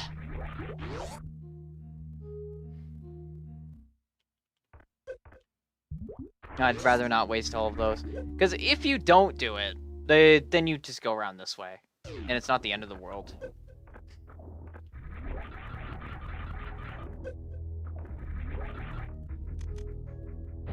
Just enter here, which takes you to, here.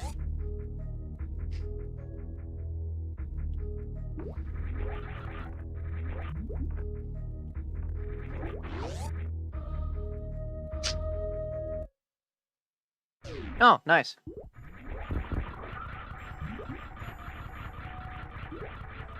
Well, happy late birthday to him, I suppose. Hopefully all goes well for him. 18's kind of a big thing. You know what's funny is when I turned 18, I had like this like small like existential crisis sort of thing. Because like, I turned 18 and I realized things like, right now I could use the phrase when I was a kid and have it be accurate. It made me feel older than I actually was, but things like that, I guess. I mean, realistically, I'm still young, but it doesn't change the fact just how time works. It's really weird. So. Alright, I don't remember this boy's name up here. Past the mock droids. The mini-boss up here, I completely forget his name.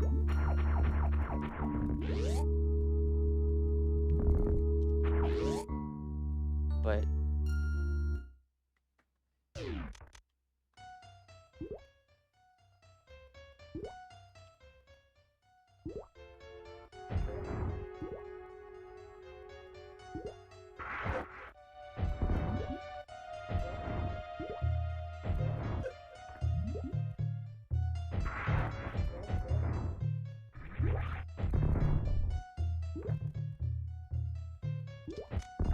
Oops.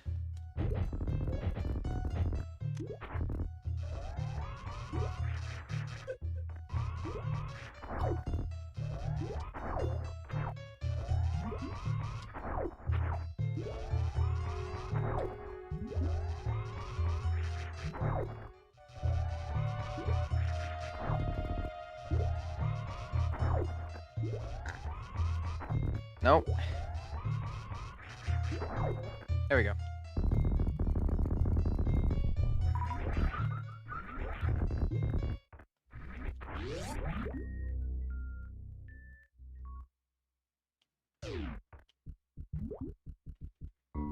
Right.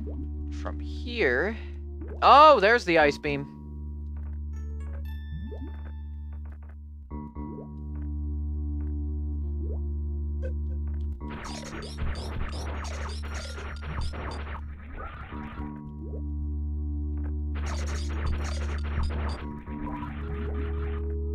Frozen wave beam looks interesting.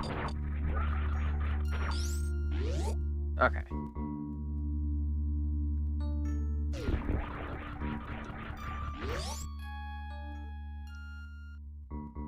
So off to fight Dragon. Oh, hang on. This is actually where I can show the thing. Assuming I can get up here without killing this mock droid.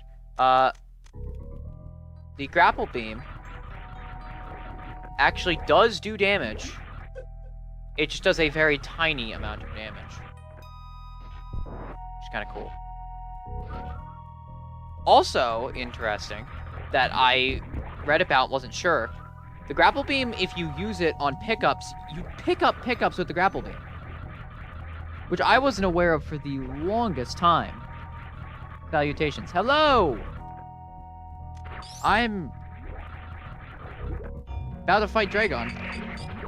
That's funny. I think that's how you pronounce it. I don't actually know. That's how I've been pronouncing it the entire time. I can't get over that I've never realized that you can pick up stuff with a grapple beam. This is the first time in my life I've figured that out. It's actually kind of cool. Alright. I'm going to do it as I normally do, which is just using the grapple beam to basically just delete the boss.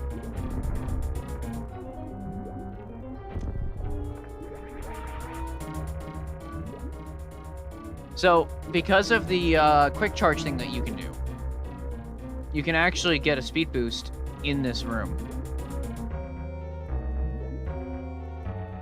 It is very hard to pull off. But if you do it, you can actually Shine Spark Dragon here. Of course. Like I said, it's hard to do, so I'm not really good at it. But I'm gonna try so I can show it. Oh, is she gonna come from this direction? Oh, no. trying to shoot or trying to grab me. No!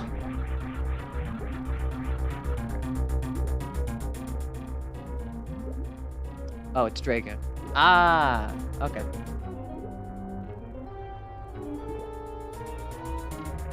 Wow. Actually, you could probably get it from this side, I think. I think I've done it once before, but it's a lot harder to do from this side, because I don't think she goes as far towards this end.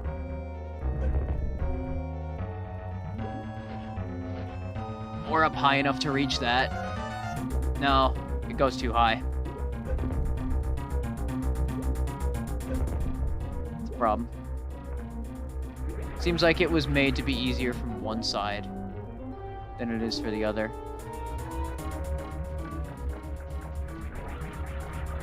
So, normally I just kind of wait till she comes from that other side. Oh, there we go. Yeah, you can just Shine Spark in this room. And oddly enough, if you kill Dragoon doing that, you do the blue suit glitch, which is good. It's probably one of the cooler looking bugs in the game.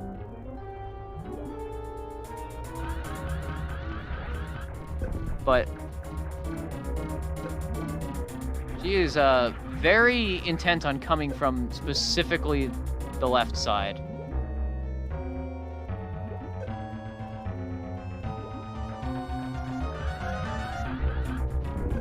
It's like she doesn't want me cheesing the fight or something.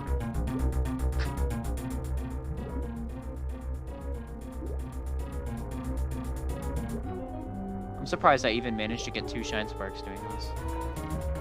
I mean, either I'm gonna kill her by doing Shine Sparks, which is not what I'm intended to do.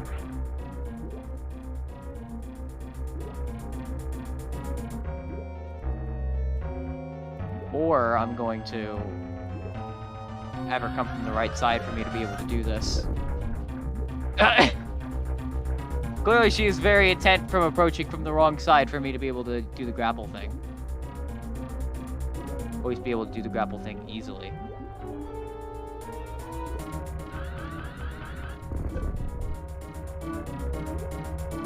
What's weird though is that normally with Dragoon, her only vulnerable part is her head.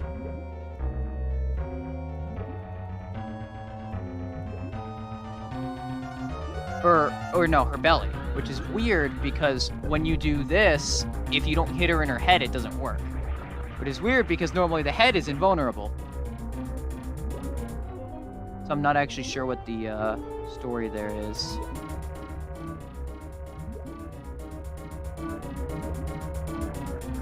No! I might as well try and grab it, see if it works.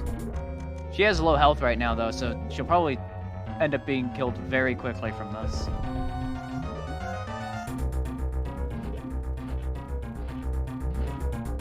No, I had it for like a second. No! Yeah, well. Oh, my energy tanks are actually kind of low. Huh.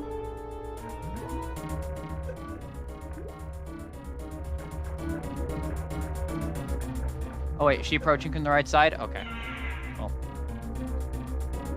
So essentially what I was trying to do while waiting for her to approach from the right side, if you manage to Shine Spark kill the boss, which was not intended, as you can tell by the length of the room, it basically puts Samus in a state that people call blue suit glitch, where they basically think she's currently running when she isn't, and you can start Shine Sparking from basically anywhere. It has all the same benefits of being currently running in that you'll break speed booster blocks when you go over them. You'll run through them, and enemies that make contact with you will die, but if you crouch in any way that goes through the crouching animation, so like you're not airborne and stuff like that, you end up in a Shine Spark state. So, oh, okay. Guess I have the Plasma Beam now. So you're forced to use a Shine Spark there. Why you would do that here is the only reason I've seen people do it here in the very few speedruns I've seen is to just Shine Spark across the room up here to save time. The only downside is you can't, like, start running, because if you manage to reach speed boost speed, you have to use your Shine Spark. I should probably play it smart and use the energy refill up here. That would be a smart idea.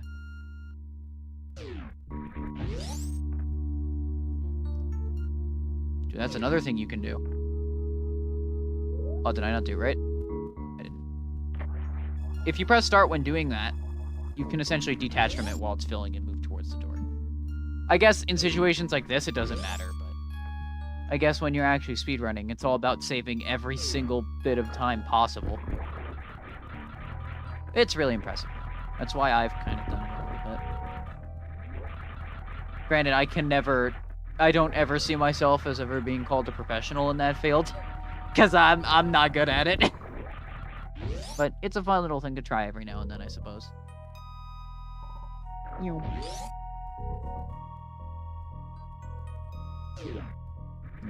Who knows, though? I might actually attempt to see how Prime plays doing this, because if Metroid Prime works well, I could probably do Randomizer for Prime, and I did just want to play through the Metroid series here as well. Of course, I still have to finish Prime 2 on my own, so I can watch one of my friends play it. So far, I'm liking it, I think.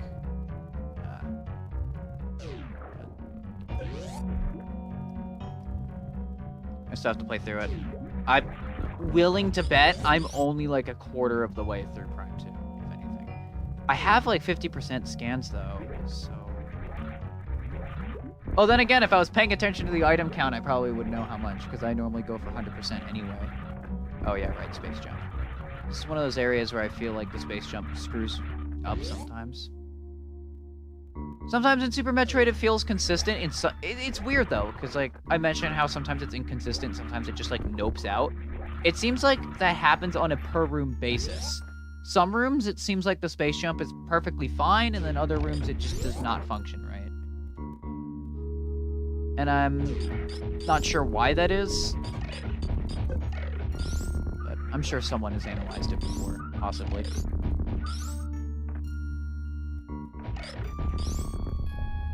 Me personally, I've never looked into it. Well, actually, no, I've tried looking it up before because I was curious as to why it happens, but I never found an answer. Who knows? Oh, you know what? It just occurred to me. I said I got all the items in Brinstar. I am missing one. And I know exactly where it is. But that shouldn't be too hard to grab on the way out of Meridia, because of the exit I'm specifically going to take. Because I have gotten everything here.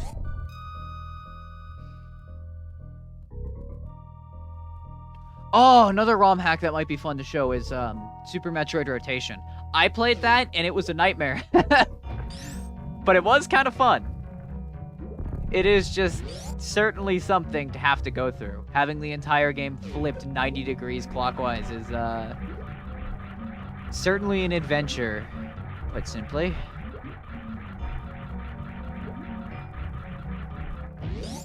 So it seems like a lot of I'm drawn to like some really weird stuff when it comes to stuff like this. That's probably why I like randomizers and stuff. Of course, there's also, you know, the whole thing is just it's different every time. Kind of like a roguelike, actually. Roguelikes are fun. I messed it up twice. Ah, well.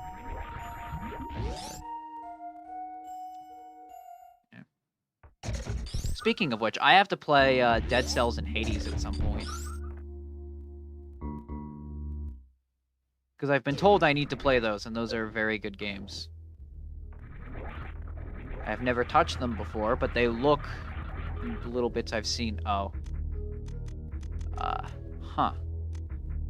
Oh, wait, this isn't even the exit I wanted to take anyway. But this does appear to be the way I am going in. I was gonna go exit through the top of Red Brinstar, but oh well. I guess I still have to grab the item that's down here.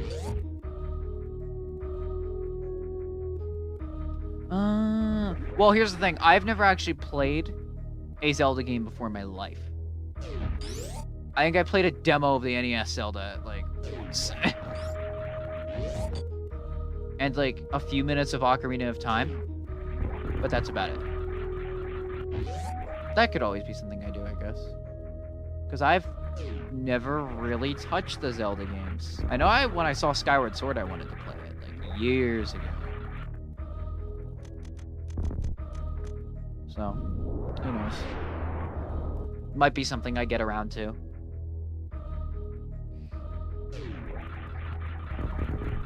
I really shouldn't have plowed through the fire fleas, but that works, I guess.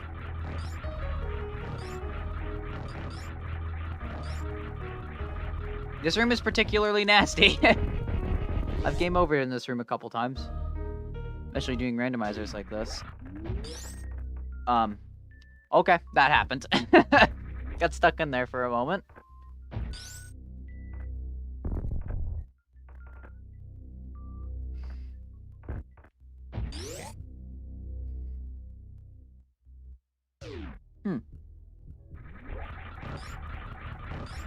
I'll give it a look at some point and see what I can do.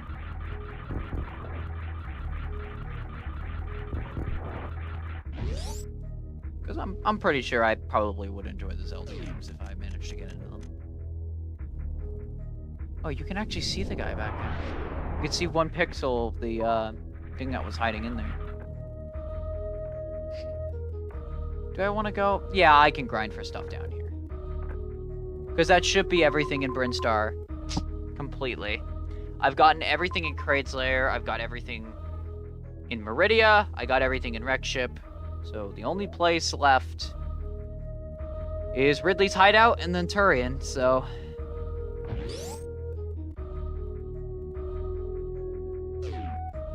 Far so good. We're almost 2 hours in. So that's actually not too bad.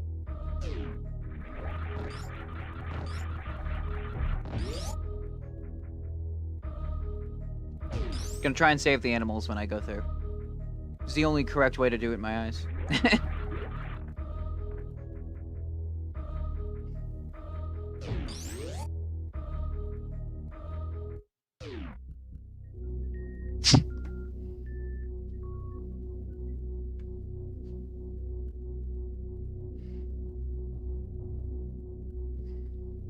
Oh man.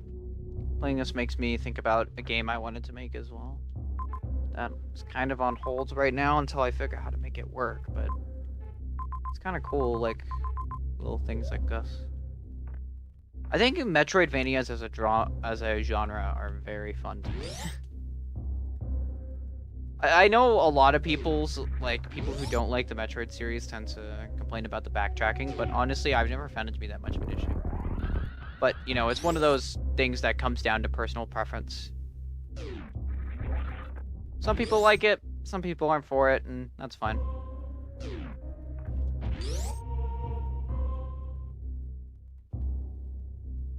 I still think, of all the games, though, Prime is definitely my favorite, though this is very much close second.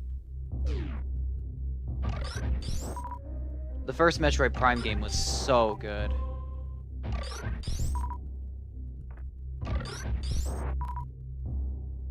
Makes me kind of wish I could go through and play it for the first time again. And then again, there are a lot of games like that.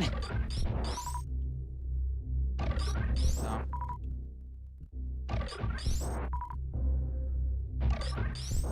This actually lets me see where I am. So I've got 40 power bombs, 215 missiles. I don't know how many super missiles I have. I'm pretty sure it's beyond 40 though at this point.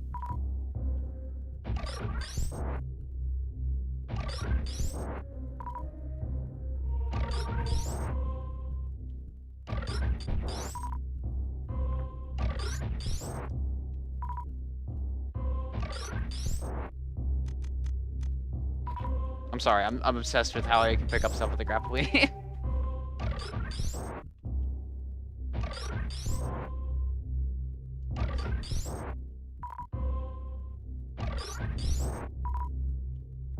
Okay, is 35 my max? I think 35 might be my maximum. No, it's not. It's probably 40 then. I would imagine.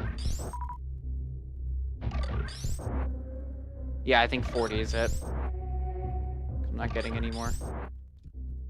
So 215, 40, and 40. So that's 4 missiles and power bombs, 4 missiles and power bombs, 3 more for missiles, 2 more for energy tanks. I think I got my last reserve tank recently.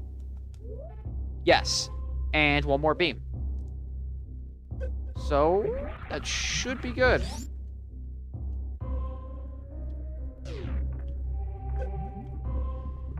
Go to Ridley, I guess.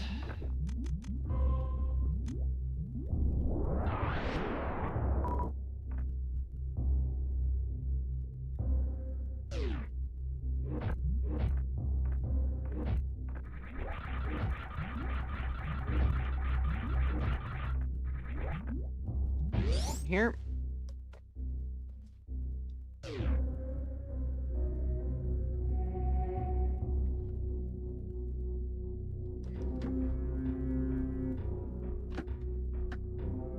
Every time I hear Magmore Caverns or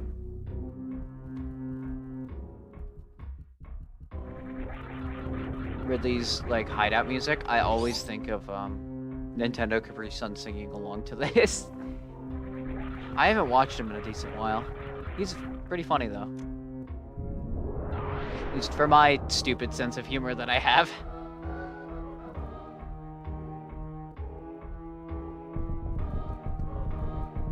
Zolo, very good themes. One thing I really like about the Metroid series is its tendency to remix and reuse songs for later games. I always love hearing that. Makes me wish that at some point they'll use Kraid's hideout theme from the original game or Zero Mission again at some point. Because I would be very happy to hear that.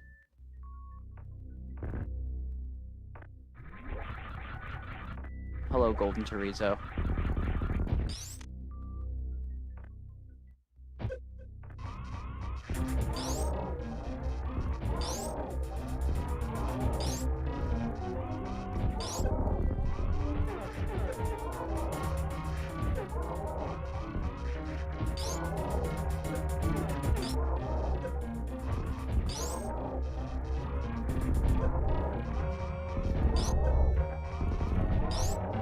I forget what the entire story behind the Chorizo fights are.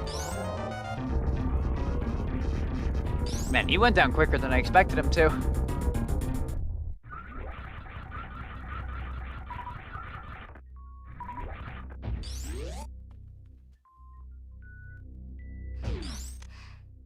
Second to last power bomb, okay.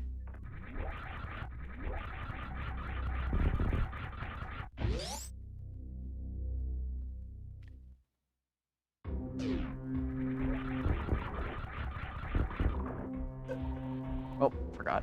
I could never tell if this was lava or acid what it was supposed to be in Ridley's hideout, because I've heard people refer to this stuff as acid because it's not lava, because gravity suit protects you from lava, but it's weird.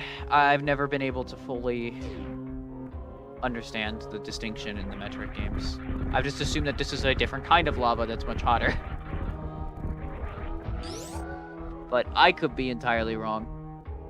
So, in fact, I probably am, if I'm being honest.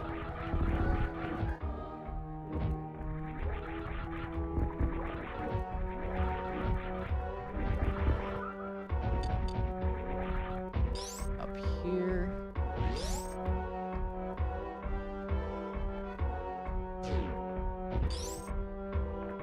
As long as you bomb in this corner, you should be fine.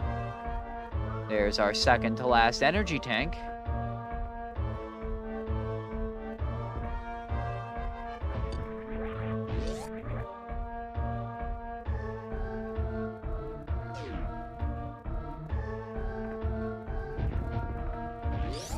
Two hours in and we're this far, it's not bad.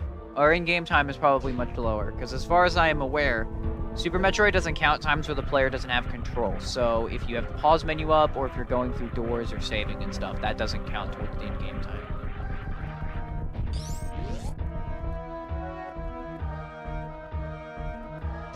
Which is nice, so.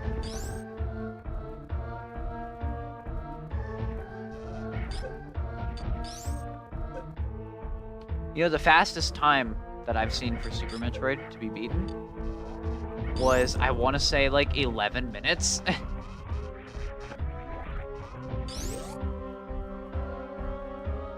Like any percent glitched, and I watched it, that speedrun, and it like blew my mind. Like, it was... I could barely comprehend what was happening. Now, I know what a lot of the stuff is going on, for the most part, but... It's not like I could ever pull that off. Stuff is way outside of my, abilities.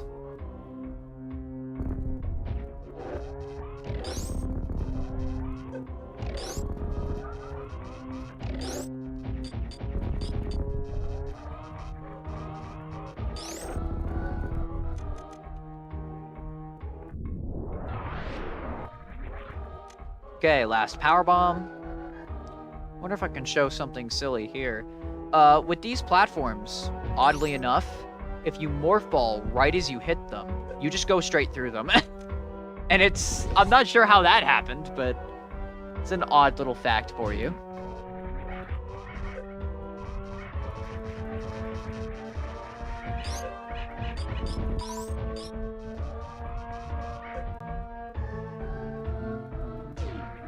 Holtzes! I don't remember most of the enemy names in this, I'm gonna be honest. Most of the enemy names I actually remember are from Metroid Prime, of all things. Again, probably because I play it so much. Being my favorite. But some of these I've never actually managed to remember a lot of the enemy names from Super Metroid.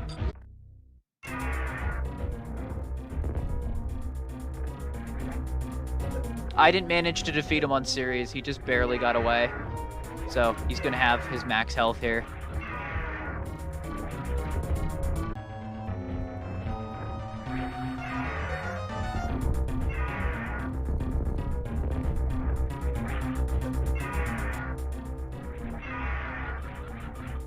Also, because of where Super Metroid is in the timeline, from what I understand, in Super Metroid, this is when Ridley actually dies.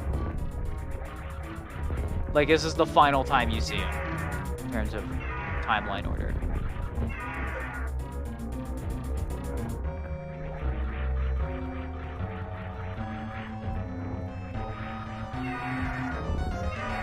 It's kind of interesting that the last time that Ridley is fought in timeline is, Samus trying to save the baby Metroid too, which I think is kind of weird.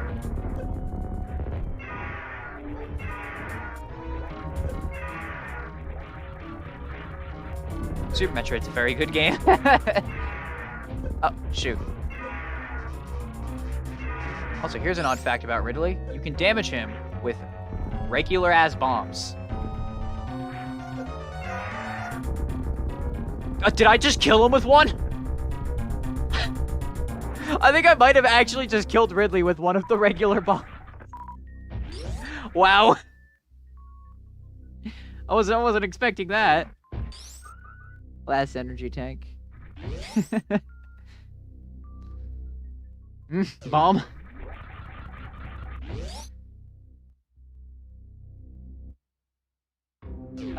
If there's a highlights for this stream, that's definitely going in it.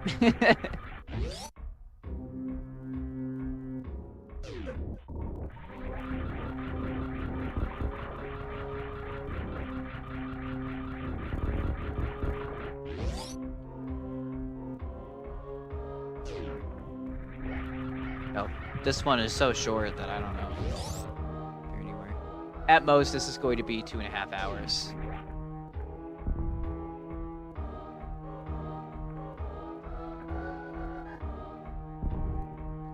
I'm 2 hours and 6 minutes right now.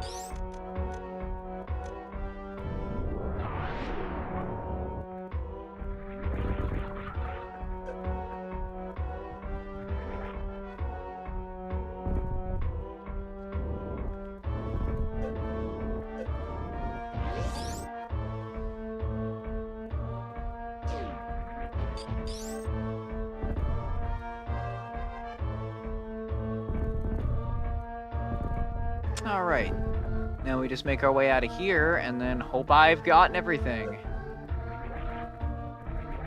I should only need 1 more super missile, 2 more missiles, and a spacer. Because I don't have a spacer yet. So.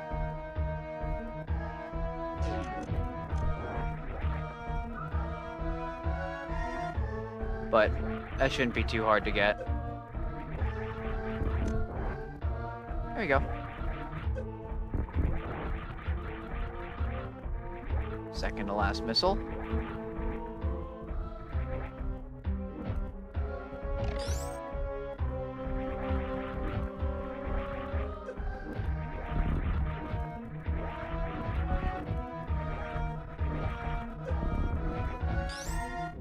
Then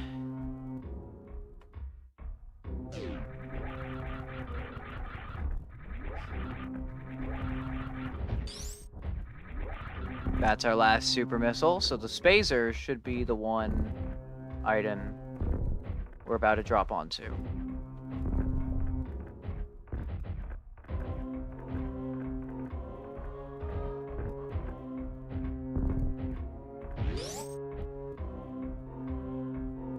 Yep.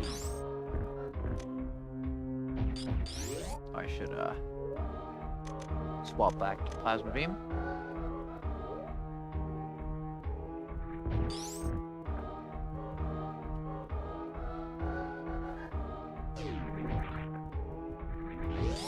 Wait, do I have max missiles? No, there's one more on the way out.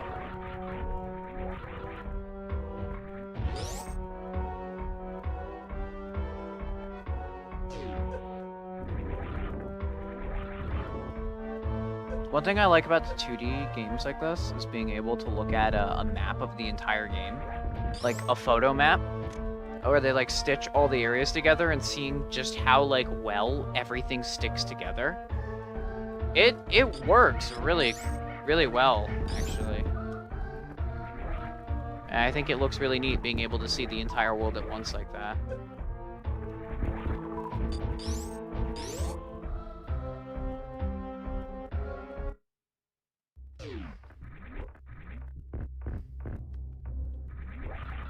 Alright, we're gonna exit. We're gonna go up through Meridian, exit around the top of Brinstar. And we can go fight Mother Brain. That'll be it.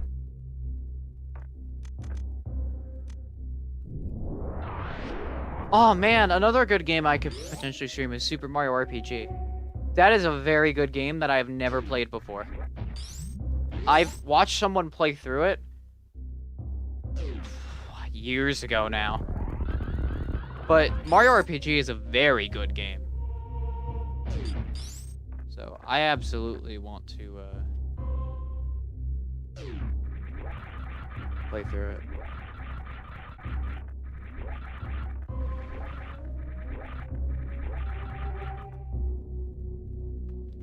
So I might actually do that here at some point.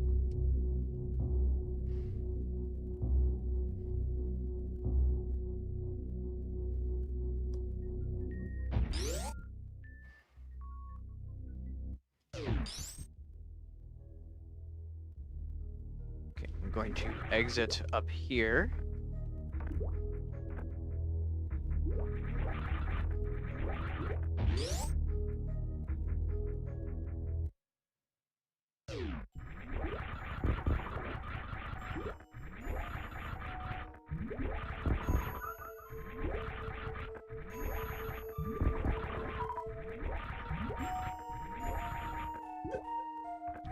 Okay. I don't know why I keep trying to platform. I keep forgetting I have the space jump. Reminds me of whenever I do this and I get like the screw attack as the first item, I'll always forget I have it, despite the fact that I'm blatantly using it every single time I do a flipping jump, because like, you know, I'm not supposed to have it at the beginning of the game. My brain doesn't think that I'm supposed to have it, so I just kind of forget about it.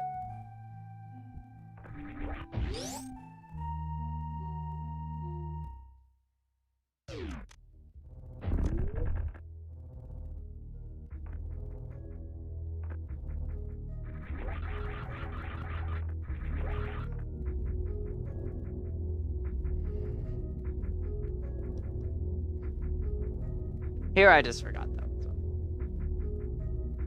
So. Oh, nice. The elevator is doing a very weird thing with its graphics there for a moment. I'm not sure what that was, but it was there. Of course, it's probably the frame rate messing up. Because, like I said, Z's Nest was very much lagging at the start of this.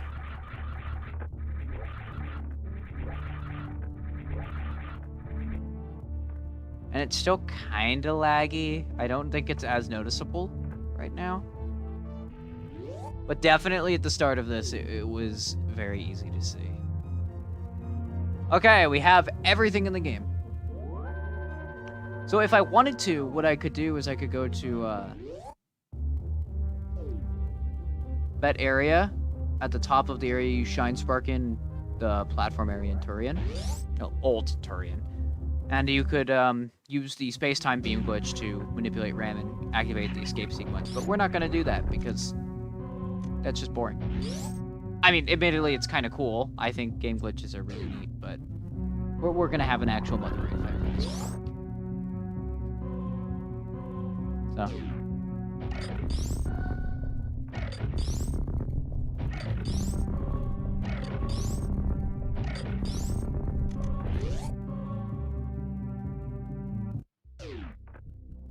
From what I understand, you can actually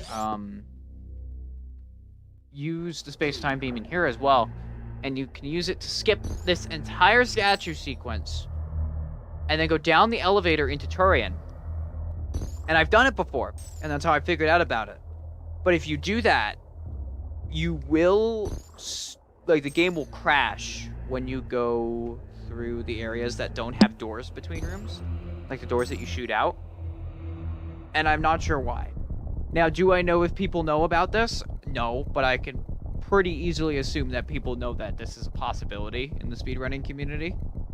And probably know that it goes nowhere. That's why I've never heard about it before, and why I figured it out for myself here. So, I doubt I discovered anything. Much less anything that's super, like, amazing, but that is something you can do. It will just crash. Do I know if there's any way to prevent the crash? No. But who knows? Maybe I'll mess around with it at some point, because I like doing that. Load up one of my old save files on the original Super Metroid Randomized. See what happens. Might be interesting to find out what's possible, I suppose.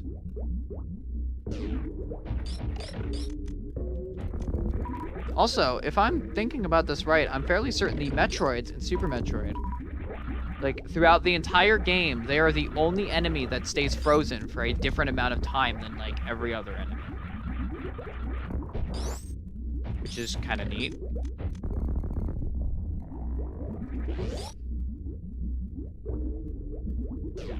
It's a neat bit of trivia. Because they have a much shorter time that they are frozen for in comparison to other enemies, I think. Like, they're just not frozen for long.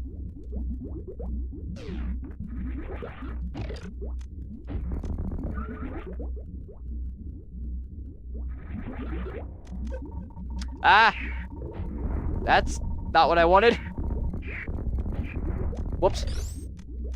I also think in Super Metroid you can actually kill them without them being frozen, but it is very hard and requires a lot of super missiles. So, I think in Metroid Prime, it was very easy to do if you used a power bomb. Any other method and you would take 30 years. Actually, fun fact, that is the only way I've ever killed a fission Metroid in Metroid Prime, was just by killing it before it could, or with a power bomb before it could split off. I read the scan log once and was just like, no. So I just kind of ran past them and power bombed them if they tried to latch onto me. Came to dust. This is a really cool sequence.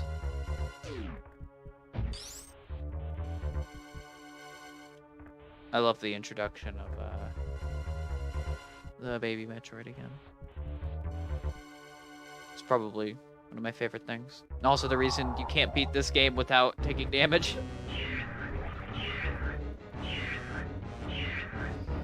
You know, like I said, Super Metroid is a very well-crafted game. And I love it a lot.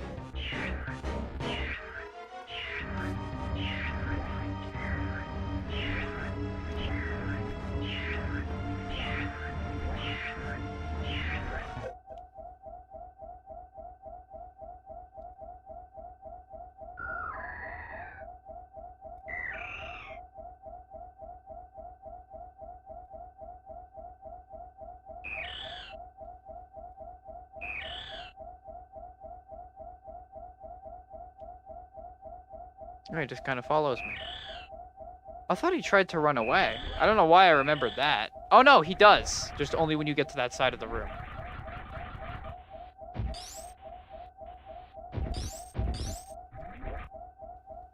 I guess I should be referring to it. I don't know about Metroid genders, but... Eh. I don't know what this stuff is. This stuff is weird. Weird, like, webbing sort of thing.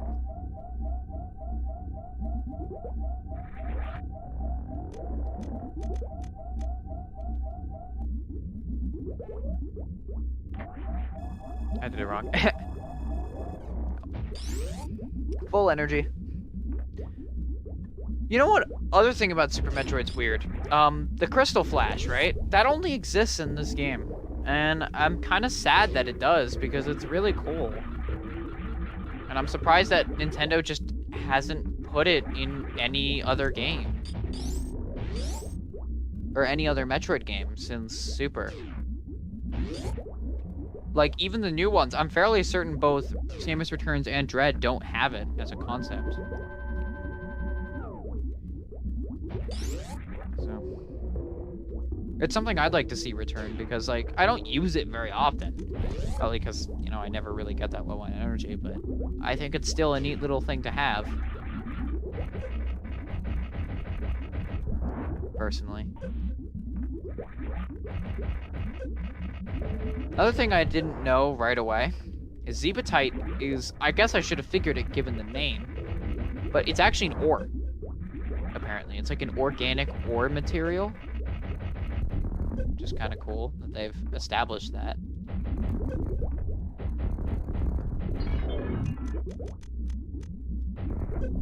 Oops.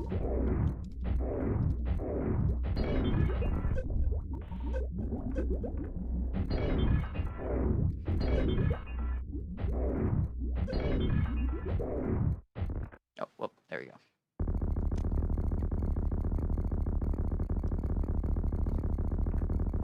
I wonder how many kids thought the game was over when this happened, and then were promptly proven wrong.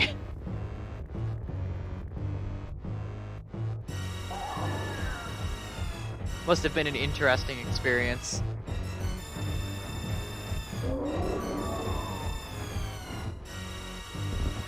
I mistimed that. Did I accidentally just damage boost? I think I did.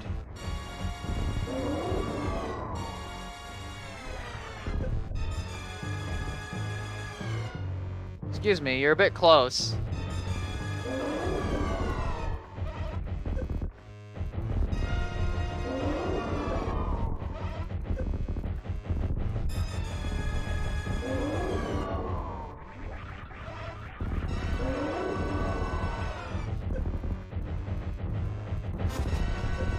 You know what's funny? That red laser, when I first started playing this, I didn't know she could do that, and I played through the game like 5 times without ever seeing her do that.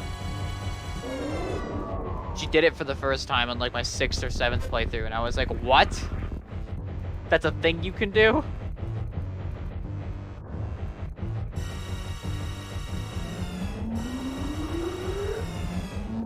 Oh, she's gonna do the thing.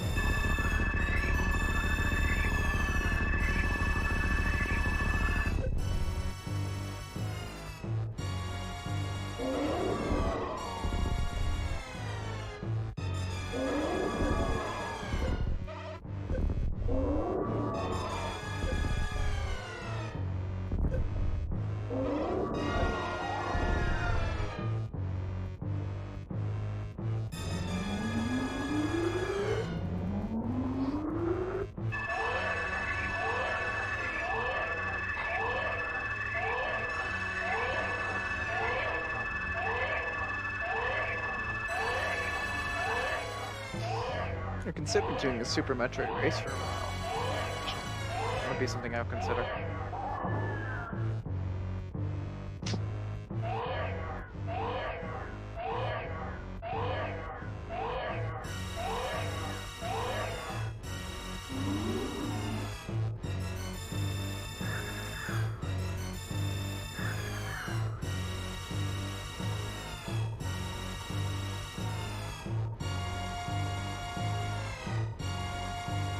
The soundtrack is really good too.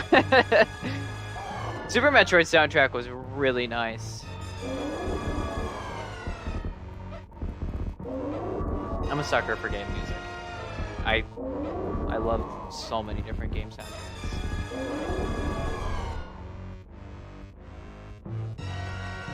If anything, it's probably the genre I listen to the most, if I'm being honest.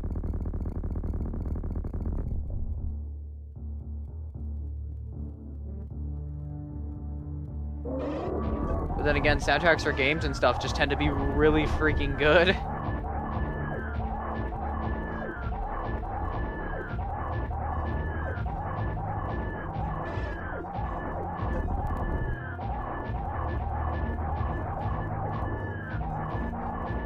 See if I can get out fast enough to save the animals.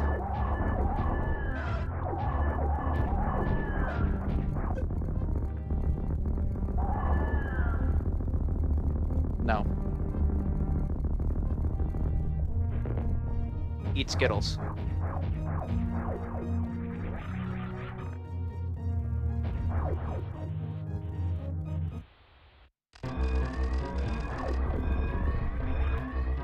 Yes, time bomb. You know, one thing I thought was interesting about Metroid Prime is that they were actually going to have an escape sequence at the end of the game too. But it was never added because of time constraints. And it makes me wonder, right?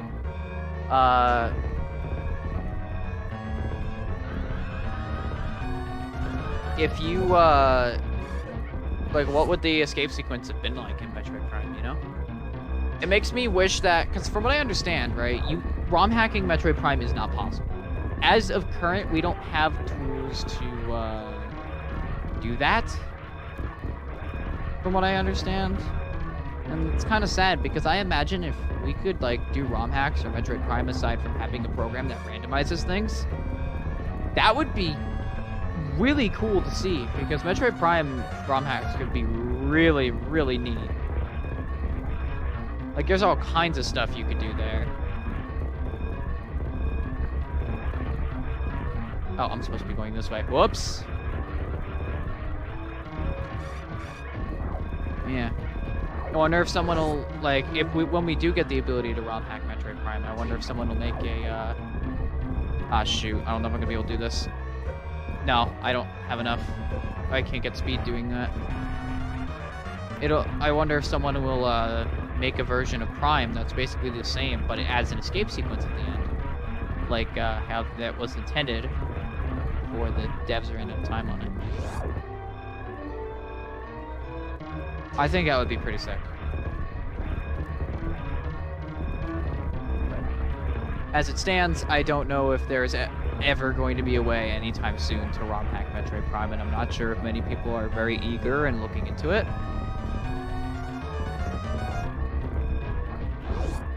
Who knows? I could be completely wrong. We might find out tomorrow for all I know.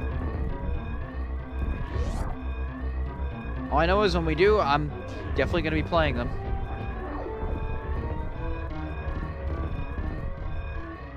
Go! Get out of here. Now I must leave myself.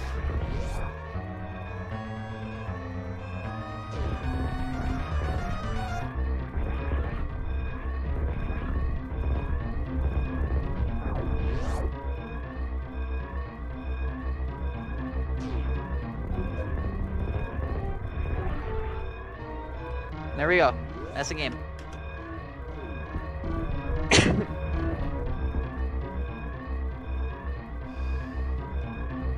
Well, that was fun. Definitely enjoyed that. It was a nice little chill stream we could have done.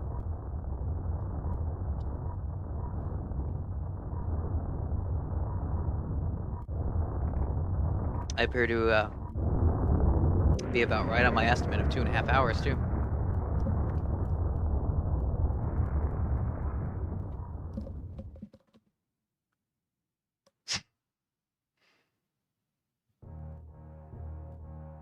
You look off to the right of the planet. Yep, that little pixel there is when you save the boys, they go out that way. That's a neat little detail. I love that. So my clear time is 1:55 in terms of the actual in-game time. Not bad. I think that might be one of the lowest times I've had in Super Metroid, thinking about it. I don't know if I've gone lower. I think I might have. I feel like I've gotten an hour and a half at one point with a randomizer, but I'm actually not sure how far I've gotten or how much I've done for 100% in the original game. I'm sure if I did any percent for the original game, I could probably do it very short amount of time, but like maybe just barely under an hour. Oh, that might be pushing it. I don't know. I've never really tried. That might be something I could do in the future. I guess speedrun streams wouldn't be a bad idea. Though, the most experience I have are Half-Life and Portal, and even then, I'm nowhere near the best when it comes to that. I think, because my best time for Portal is under 25 minutes, and it's like entirely in bounds. My best time for Half-Life was under an hour 45. Which, in itself, is not bad. Especially when you consider Portal could be 3 hours or so for new people, and Half-Life tends to be around 8 to 10, from what I understand. So, I mean, all in all, it's not bad. But certainly not the best. So I don't know how interesting that would be to watch. Who knows, though. Maybe if I get demand for it at some point, I'll probably do it. Because I don't think I would mind doing it. I don't think, if people request it, I don't think they would mind seeing it, so, you know.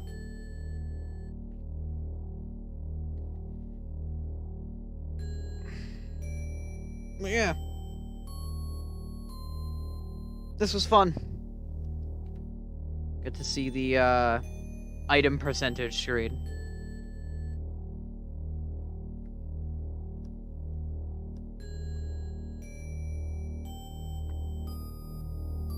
Good seeing it say 100% makes me happy. I'm weird, I know.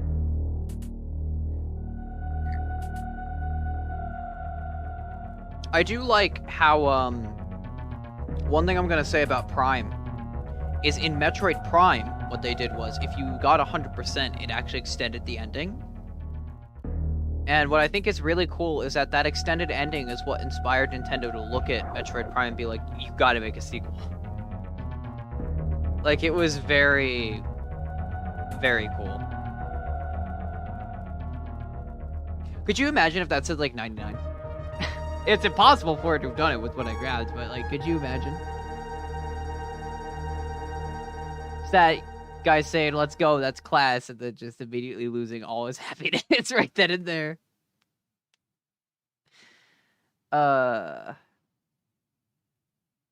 Yeah, no, I'm quite the fan of this game. I had a lot of fun doing this, though. And maybe at some point in the future, I might do another one of these, or I might do a casual playthrough, so. Who knows, really? I guess it really just depends on, what I'm up to. As for now, though, to everyone who did, come and watch this, thanks for watching it, I suppose, and at some point in the future, I'll probably do Super Metroid again. So, thank you all. I'll see you guys.